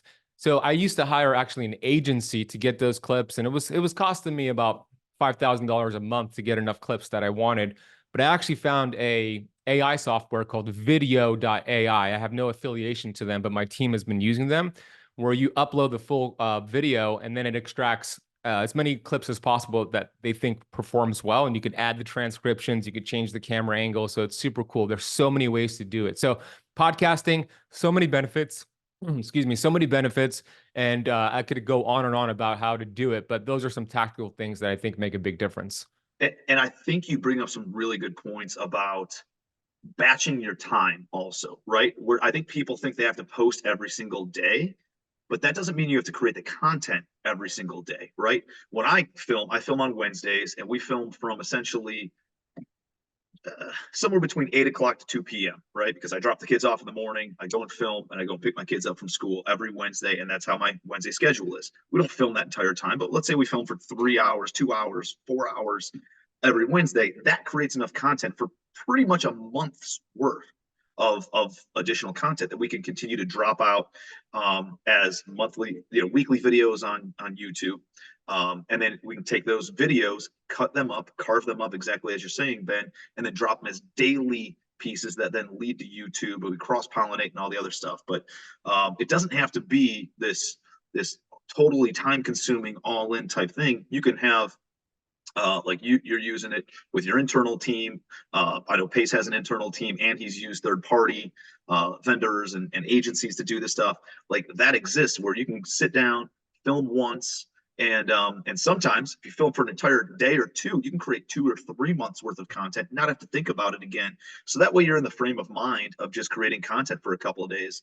And I just, can I add something real quick to that? So once Yeah. you do something like that, you'll have this catalog of content, and you could go back 2 months and just repurpose that all over again. Most people are not going to know that this is from 2 months ago. And if they do, like, you thank them for being such a loyal follower. So that's a great way. Just go back to old content and repurpose it as well.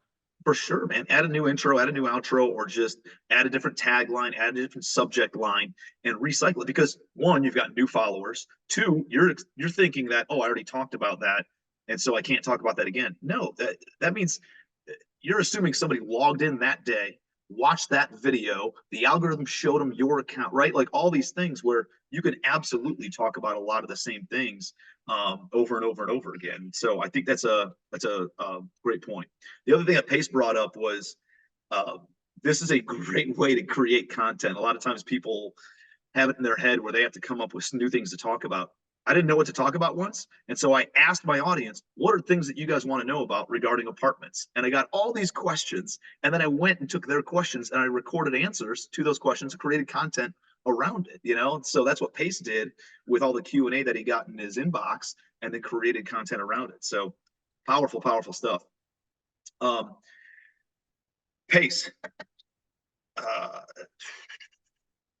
What takes first of all, do you have to be controversial on social media? I think this is, I want to know if you think that you have to be controversial. I want to know what you think makes videos go viral, or how you've had success with videos going viral in the past, and what you kind of lean into on some of those key tweaks to your content. We have a video that went and got like 50 million views last month. Crazy, crazy amount of views. I had like a family member that hadn't talked to in 8 years text me because they saw it, you know? Wow. And it was a video that had nothing to do with my niche or anything. I was just talking about how women lose their color because I basically compared flamingos, how they lose their pink as they feed their young, and they lose all their color as they're taking care of other people besides themselves. And you can see physically how they're depleted. And then I compared it to women that are having children and how they are depleted because they're giving their life force away to these children. And probably the most viral video I've ever done. I did not know it was going to go viral. In fact, most of the videos that go viral, 10 million views or more, you don't know they're going viral. You just pull them out of your podcast and you think, oh, that's interesting. Somebody will like that, you know, whatever. You just have no idea. Nobody knows what really goes viral. At the end of the day, I can tell you that if you want something to go viral, make people argument in the comments about whatever it is. It's like left versus right. Even when you're not trying to be controversial, if you can get people arguing back and forth in comments, it will just blow up and go everywhere. Now, what I will say about controversial stuff is we try not to be controversial because your vibe attracts your tribe. And if you are controversial, you will attract angry people. I don't want angry people as customers. I don't want them in my ecosphere. And so for me, I try and be all rainbow and sunshines for the most part. Inspirational is way better. And I also realized that I have a niche that will never be 100 million view niche. My YouTube channel is at 250,000. We get like 4 or 5 million views a month, which is insane compared to most real estate channels. And I'm not trying to grow that. I'm not trying to say, how do I go to the whole world? How do I go to the universe? No, I know my audience. I know how many likes and this, that, and the other. My audience will always kind of be around. And I don't try and shoot for more than that because I want that ideal audience member.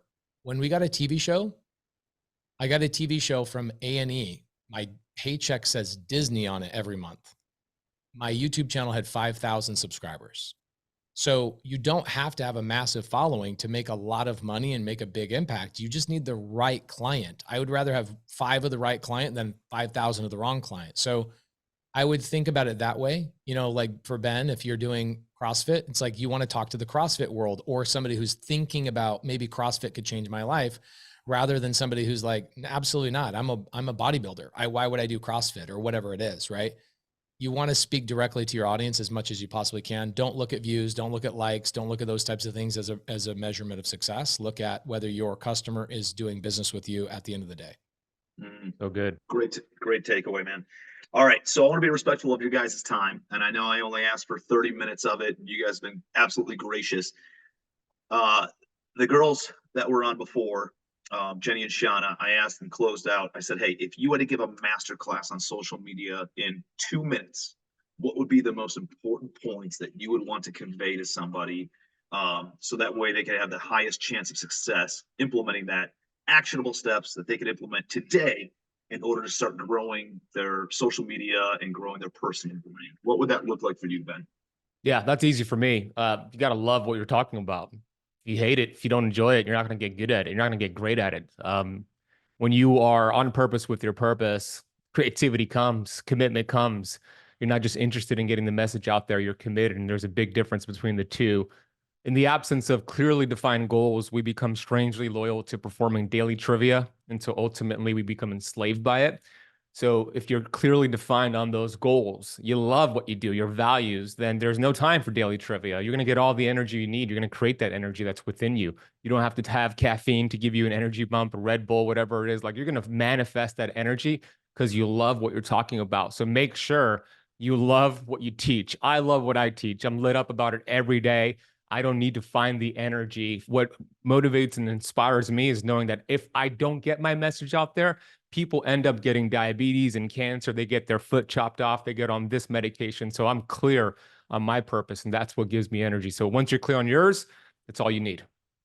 Dude, I got the chills thinking about it, man, because you are so passionate and it comes across in your social media, man. You do such a phenomenal job, and you're so genuine and authentic about actually caring about people. And Pace does the same thing. And by the way, guys, I know that we've been putting their social media handles in on some of the marketing and the promotional stuff that we posted on social media.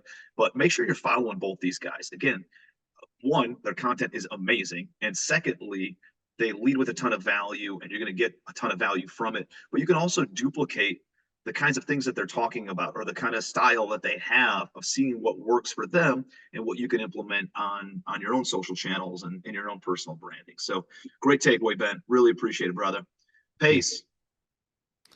I would, if I could go back and talk to myself really quickly, I just got a text message literally at 10 o'clock, and I want to read this text message to you. I would tell myself, this is the kind of stuff is in your future to inspire me. I get a text message from somebody who watched me on social media, changed their life. He said, dude, my pipeline is so fat, which means he's got a lot of opportunity coming down the pipeline.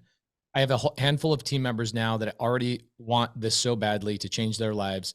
I made some much needed changes in my own life. Honestly, you might have saved my life and helped me build my legacy.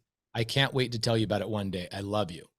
So I get dozens of those messages a day, thousands of them a year. And if I could tell myself that all this content and what I needed to put out there and get over myself and what I look like and what my beard looks like and what color shirt I'm wearing, all get past all of that stuff just so I could get to the help that people needed, I would have provided way more content way faster. But here's what I love doing more than anything else. And I think this is why I beat a lot of people in my space. I have a niche conversation. I'm very niche. I post so that my post can do the work for me and spread my message. But then in my post, I tell people, come and meet me in person. The in-person grassroots portion of your brand, in my opinion, is actually the most important part. People meeting you. Last year, I went to 110 cities, met 7,000 of my members, 7,000 of these people in person, in parking lots, taco stands, everything you can imagine. And what happens is these people not only subscribe to you, but they are loyal to you. And if somebody ever makes a negative comment, they are the people that come to fight you, the people that you meet in person. And so I would have made posts that would have helped people way faster. And I would have given people an opportunity weekly to come and meet me at a taco stand or a parking lot or whatever. And I did do that. I did it. I just took way too long to do that. So I do both. I think that the social media aspect of it and the physical in person actually are required in order to build a true brand where you meet these people in person. And it becomes a lot more fun when you can see people and how their lives are changing from your content. And remind yourself that our parents didn't teach us this stuff. High school didn't teach us this stuff. People need real experts that are passionate about it so that they can follow your path and change their life. So that's it. Love it. Dude, this is so valuable. Thank you guys so much for being here. Can we show them some love in the chat box? and make sure that you're following, make sure you're connected with them on all the different platforms. And I think one of the big things for me is how does a guy like Pace Morby, how do you get his attention? How do you get a guy like Ben Azadi's attention when they have all these messages, all this engagement coming in their inbox, posts and comments on all their videos? How do you get their attention? It's like the people who post on my stuff, the people who engage with me, the people who send me a message, the people who share their story, like those are the people that I align with. Those are the people that get my attention. Those are the people that I engage with. Because I don't know the person who sees my post but doesn't like it. I don't know the person who sees my post, likes it, but doesn't comment, right? And the more engaged, the more value that you can deliver. That's a simple way that you can deliver a lot of value to a guy like Ben, a guy like Pace, or a gal like Shanna or a gal like Jenny, is engage in their stuff, like their stuff, give them some flex muscles, give them some fireballs, give them some emojis of some rocket ships, right? Like do those things and support their cause and support what they're doing. That, like, they notice that stuff. They notice that and they appreciate that because they know that it's going to help them get their message out to more people, and it's going to support the algorithm and everything else. So make sure you're engaging with these folks, and make sure that you're following them. Make sure that you're liking their stuff. Make sure that you're subscribed to their channels. Make sure that you're commenting on that. And who knows what it can turn into in a few years. The other thing I want to mention is almost everybody said that they started their social media in 2014, 2015, right? Almost everybody said something along those lines. I started doing YouTube videos and then I started doing Facebook posts then. And it's 10 years later, 8 to 10 years for the compound effect to set in, right? I would say that these folks probably went through a lot more adversity. It wasn't as adopted as it is today. I do think you can expedite that timeline, but also realize it's not a get rich quick. It's a make value, create value, make deposits into the accounts of other people. And eventually it comes full circle and you can start making withdrawals and the compound effect sets in, but it takes time, it takes consistency, it takes long-term effort and a long-term vision in order to build this stuff. But once you build it, now it gets really exciting, right? Now it's not about success or failure. It's just varying levels of success. Any book that Pace releases is an instant success and a bestseller, right? Any new offering that Ben comes out with is an instant success, has thousands, tens of thousands, hundreds of thousands of dollars in revenue in the first week just because of the community that he's already built, right? And that's the power in building a personal brand. So thank you guys so much for being here. Tim. Love you both. You're my like hero, brothers. Tim. You're the man. No, Thank you, I appreciate Thank you, you. Honor to share with you, Pace. Tim, I love what you're doing with Legacy. It's inspirational. Thank you, guys. You're in Thanks, great Ben. hands with this guy right here. Thanks. Thanks, guys.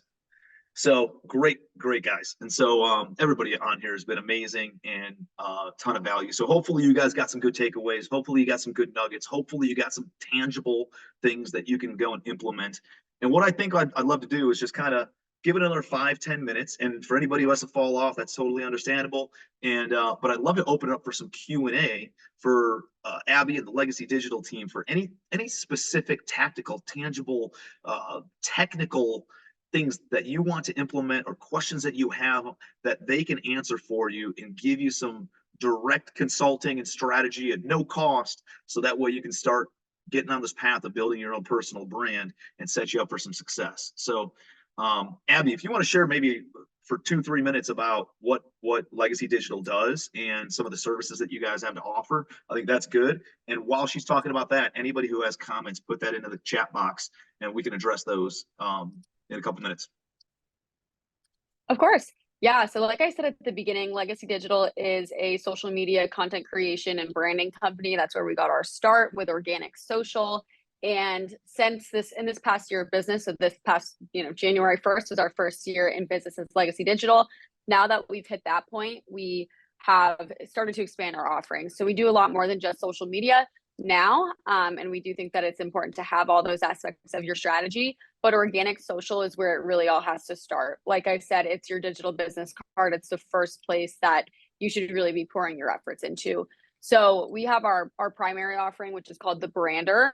And we actually have it very customized. There's not really like a one size fits all package. That's something that we learned in the first year of business, is that everybody is different and you really have to customize your package to each individual client that comes your way. So that's the package that we have starting at $29.75 a month. So you build that out and custom to you. So that could be also including email marketing, website management, SEO, paid advertisements, a plethora of different things that we've started incorporating in addition to the social.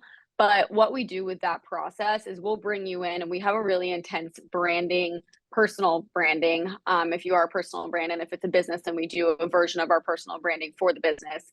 And that's roughly a month long. It is a lot of work up front, but it helps you so clearly define your vision, your mission, your values, where you are and where you want to go, what content maybe you have from the past. Maybe you've spoken on stage and we can pull content from that to build a first campaign for you. So what we'll create from all that information is your customized branding blueprint. This is something that we do at Legacy Digital that you can then use for speaking opportunities or working with somebody locally. You can send them this. It's a PDF file or a direct link to an interactive website that you can send to somebody who you're working with, and it has all this information on you. It's kind of like your one pager, but expanded and in depth, and you can customize it based on who you're sending it to. So we'll create that branding blueprint for our clients. And then we also create a marketing campaign, which we do with our videographer. We have professional videographers on staff who will either fly out to you or you come here to Charleston and we do a shoot, typically like 45 reels, unlimited photos, or just taking lots of photos throughout the day, catching you in your natural environment, doing some fun posed ones. Everybody always needs an updated profile picture. And then from there, we're able to really build your custom strategy. So like I said, during the trend section, not everybody needs to be on every single platform posting every single day. We like to have everybody that we work with on all of the platforms that they're on, or like be on all the platforms that we offer. However, we put more focus into if what this client does really great on TikTok, and we know this after 3 to 6 months of posting with them, we're going to really ramp up, maybe post twice a day on TikTok. They're not doing quite as well on YouTube, maybe bump down to 1 day a week on YouTube. So these things are strategies that you guys can use even if you're not working with an agency. Just test and learn and see. It takes time, but we do that for all of our clients. And then we'll also provide data. So we're very data driven. We use a lot of AI systems that pull that data for us, and we're able to review that campaign after campaign. We typically do like 3 to 4 a year for depending on the client. And that just really helps drive our decisions, because if you're not looking at your data on social media, you're never really going to know what's performing the best and what people are looking for and what you should be creating more of. So that's the big things that we do here at Legacy Digital. Like I said, we do have a lot of other offerings, but I would say for any of you out there, maybe you don't have the money to start with an agency, you're just starting out on your own, organic social is the way to start. And then also make sure you have a website, get your website up and running, even if it's just a super basic website that you've created using a template. It's super important to have a landing page that people can go to learn more about you, in addition to your social media, and a way for them to inquire if they want to work with you. Yeah, 2 main points. First, do not pay for fake leads. Do not pay for fake followers. Do not fall into this trap of vanity metrics, because it will screw up your algorithm on social media channels. Do not do it, right? I was at about 40,000 followers organically on Instagram, and little birdie was chirping in my ear a few years ago saying, oh, hey, I'll get you up to 100,000 for X number of dollars, like $2 grand, $5 grand, whatever it was.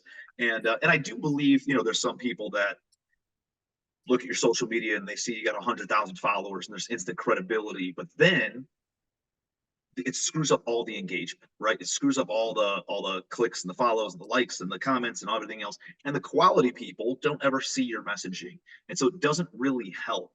And so I did that a few years ago and paid for, I don't even know, 40,000 followers, 50,000 followers, whatever it was, but it got me up to 100,000.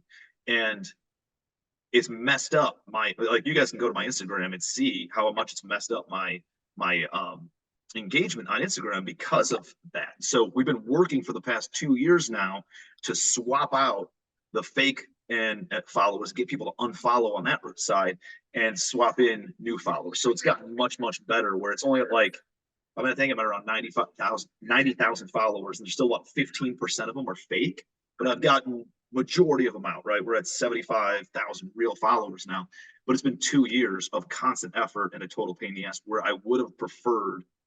And think about that. you miss out on business, you miss out on opportunities, you miss out on private investors coming in and investing in your project because they don't see it, because the algorithm's going to a bunch of fake folks who don't like, who don't engage, who don't comment. And so do not fall into that trap. It's not worth it. Play the long game and organically grow. So that's the first move that I would make. Yep. And then the second thing is, I have an internal team. I have a full-time social media team with videographer and content deployment and all those other things. 2 people full-time on my team that we just do social media. And I also pay Legacy Digital $3,000 a month to share insights, to talk about what's trending, what's not trending, to come in and help us from a branding perspective of making sure everything's congruent, making sure everything aligns and everything is, we have a good plan in place.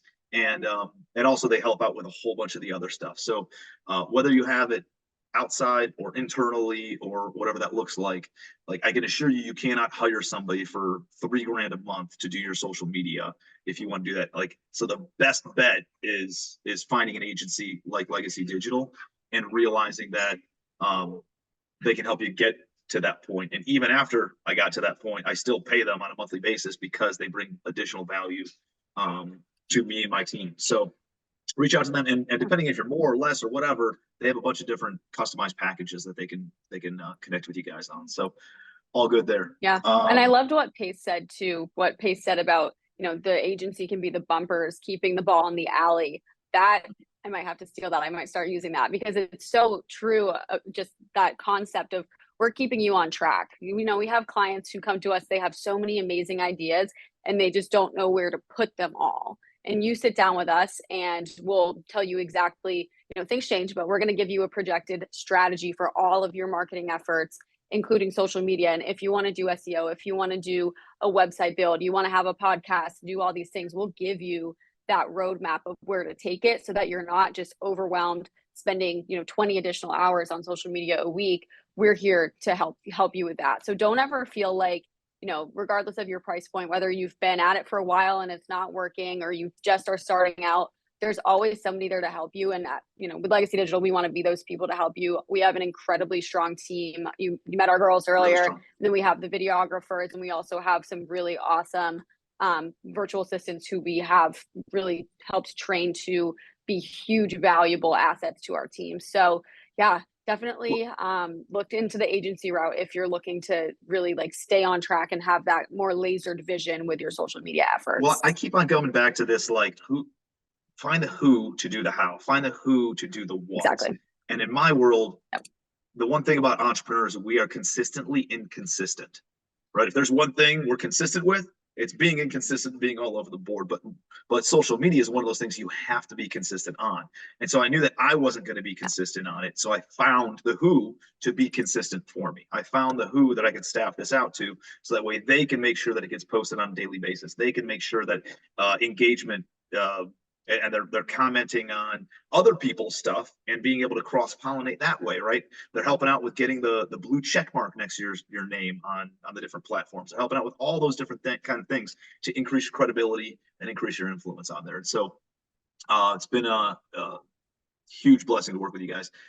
Talk a little bit about what would you say is the easiest way to get onto podcasts and get yourself onto other people's podcasts? I think you want to do both. I think it's important to have your own podcast to deepen the relationship with your existing following. And I think it's important to get on other people's podcasts to get exposed to new audiences. So what are some tactics and strategies that you would suggest, Abby, in order to get onto other people's podcasts?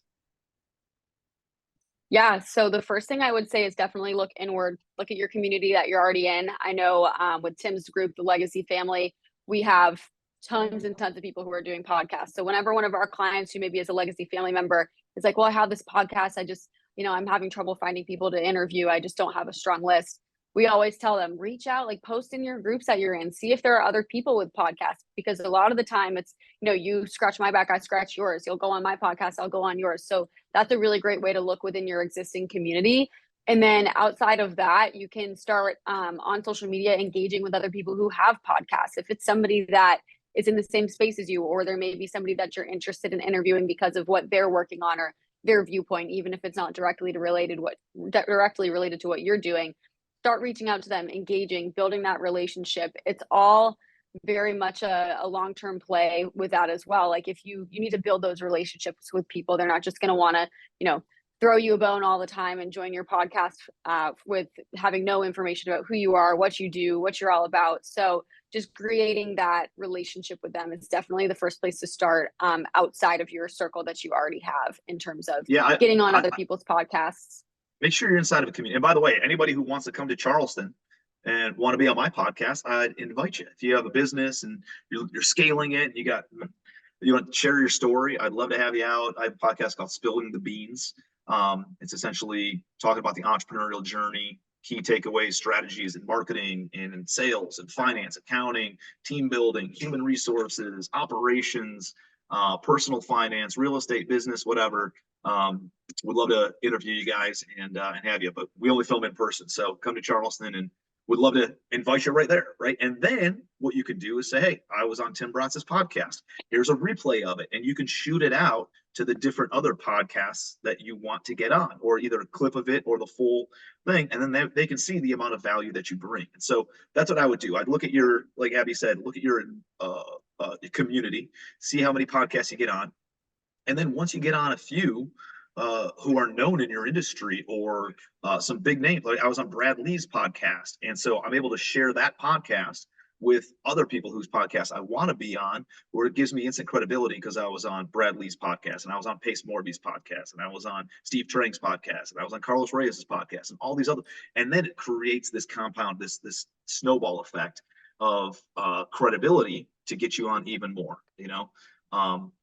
So yeah, Drew, good question. Please tell me this is recorded. Yes, it is recorded. It's also streaming live on Facebook right now. So you can just go back to my Facebook account and you can replay any portion of this and rewatch it. So good question there. And Jed says the replay will be provided. So I don't know if he's going to send that out or what that looks like, but good stuff there. What else? Did anyone catch the name of the LLC company? Yep, Prime Corporate Services, Steve Harward. He's a great guy. I know Steve personally. He's got a great business, and that's not the only one, right? Like that's a great one that you can, and they have affiliate services, but there's probably many affiliate offerings in whatever your industry is. And so, contact Legacy Digital. Maybe they have an affiliate set up in order to promote you. My mastermind has an affiliate set up for anybody who refers someone to my mastermind, right? Like there's a lot of different things. Find whatever causes you believe in and whatever brands and services you really love, and reach out to that business and say, hey, do you guys have an affiliate? I really love what you stand for. I really love what you're doing here. And depending on the type of service it is and depending on what the type of product it is, probably somewhere between a 10 to 30%, maybe even a little bit more, is a standard referral fee. Depending on if it's a digital product or if it's an in-person product, it's going to be more or less, but it's a way that you can start monetizing your audience. But I wouldn't even really sweat that until you started staying consistent, right? Building up the following and making deposits in the value versus trying to extract or trying to pull money out from it. So reach out to Jed if you want to be on my podcast. He's put it in there. Let me see. I'm reading the chats. Please show yourself with my niche. I think I want to launch an action-packed podcast, YouTube, LLC. My audience is male, but it could easily become female by accident. So Abby, talk about that. How do you figure out when somebody comes in, how do you help create the brand for them? How do you help extract from them and from their insights what their brand is, what they stand for? What is a little bit about that process? Can you share what that looks like with you guys? Or just some things so like somebody I could do to mentioned, start putting things on paper? Yeah, definitely. And so I'm going to walk you through a little bit of what we do. This is exactly what you could do on your own. We have something that's called a branding questionnaire. This is what feeds into the branding blueprint that I talked about earlier. And the branding questionnaire has probably, it's a deck. So it's like a slide deck, and it probably has like 35 roughly pages on it where we're asking you to get super granular. We generally ask our clients to go sit down in a quiet place where you're going to be able to focus on this and really pour your all into it. And we have a lot of different things that we're looking for there. So values, brand pillars, brand personality. And if you don't already have those, we'll help you with those, or you can guess on them and we'll discuss it during the process.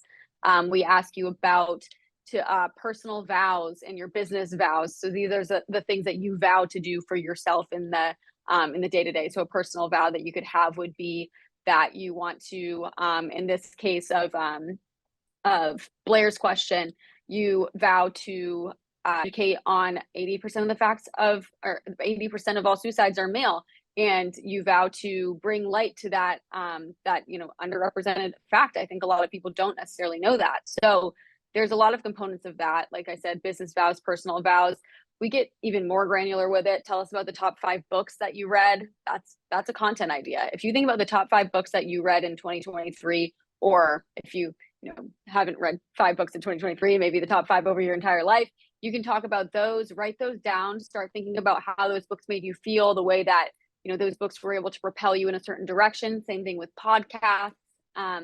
We also ask about your logos and your branding. Do you have that? Do we need to create that for you? So when you're sitting down and really trying to narrow down your niche, there's a lot of questions that you can ask. And this would actually be a great opportunity for us to create a freebie. So maybe we'll create that and have that sent out to everybody about the questions that you can ask yourself when you're working on your initial branding and kind of like your discovery period. But just asking yourself things that are just kind of, like I said earlier, peeling back the layers of the onion and helping you really understand why you want to do what you're doing. It's the who, what, when, where, why, and how you're going to do it. So you want to be able to answer all of those questions and also answer those deeper questions, like I said, like the vows and the true mission behind why you're doing what you're doing. And I think if you're confused on your niche, those questions should really lead you to that answer. And you'll be able to go through and pull out those common responses. This is something that we actually did with Scott Hannes. He's our business coach. He's a legacy family member, and we did our values exercise with him. And we go through and we answer a series of questions. We have our clients do this now too, where they answer a series of questions about their values. And then you go back through and you circle anything that's, the big things that are standing out. And then you find those common denominators. And it's really easy once you have it all down on paper. You can physically see with your eyes, like this is where my values stand, and this is how I need to go based off of that. Love that. And it's like, it's a simple exercise, right? You guys can sit down and it's super. I mean, it seems simple. It's not easy, right? But it is simple. You just sit down and you start asking yourself all the different questions. Who am I? Right? What do I stand for? Yeah. How do I see myself? How do other people see me? How do I want to be seen? Right? Like asking yourself some of those questions and realize it's kind of like Google. You ask yourself, you just type in Italian restaurant, it's going to pull up every Italian restaurant in the world or in the country. But if you ask a more pointed question, more specific question, you're going to get a better answer, right? I'm looking for Italian restaurants in downtown San Diego that have a 4-star rating or better with up to $3 signs and has open reservations for Thursday night at between 6 and 8 o'clock, right? That's going to give you a much more specific answer because you're asking a better question. And I found that the better questions you ask in life and in business, the better answers you're going to get, or it's going to lead you down a path of getting better answers and asking better questions. So go through that, through that process, put it all on pen to paper, spend an hour or two doing that. So that way you can really figure out who you are, what you stand for, and create congruency in your messaging. So that being said, we went way longer. And it's as simple as going on. Oops, sorry, Tim. I was just going to say it's as simple as going on Pinterest or going to Google or going to ChatGPT and asking them to give you a list. So if you were to go prompt ChatGPT with this, you could say, give me a list of 25 questions that will help me identify the who, what, when, where, why, and how of my insert whatever you're trying to do, my personal brand, my business, and help me develop a clear, precise vision of where I want to go. And then from those answers, you respond it, you put those answers back in ChatGPT and say, create a social media strategy for XYZ platforms for me based off of these responses. And I want to post at X number of days a week. I want to do X number of reels, things like that. And then it's just it literally does it for you. We're here to help you as an agency, because I know not everybody has the time to be prompting their ChatGPT, but it's really easy to get started on your own. And you just have to, use your resources. And it's, like I said, it's just it can change the game for you to just take that first step. Yep. Awesome. Well, I appreciate you guys being here. Thank you so much. I see a question from Elijah. Elijah, send a message over to Legacy Digital on social media. Happy to talk with you about some things that we've done. All right, we've grown from 0 to about 60 grand a month in recurring revenue in less than 12 months, and they're continuing to grow. And I'm just an investor in the business and try to create a lot of value and insight from a business, not just financial capital, but intellectual capital, relationship capital as well. I think are all things that you want to be looking at as you grow your business, regardless of the vertical that you're in. And we're happy to share any of those insights and help you out with growing your brand. And again, dude, look, you got a social media management business. We have a social media management business. I don't see it as competition. I see it as collaboration. If we help you grow and we grow at the same time, we might link arms in 4 or 5 years and sell to a private equity firm for a higher multiple because we both grew our businesses or whatever that looks like. And I'm a big believer in just the abundance mindset of helping as many people as possible. And I know that we'll be able to support each other in one way or another. So yeah, shoot us a message, man. Happy to point you in the right direction, be a resource in any way. And that being said, appreciate you guys being here. I hope you got a ton of value out of this. Again, remember to register for next week. It's going to be me and Fatty talking all about how to passively invest in different projects, debt investments, equity investments, how to balance return and risk and reward, right? And how to underwrite and make sure that you're,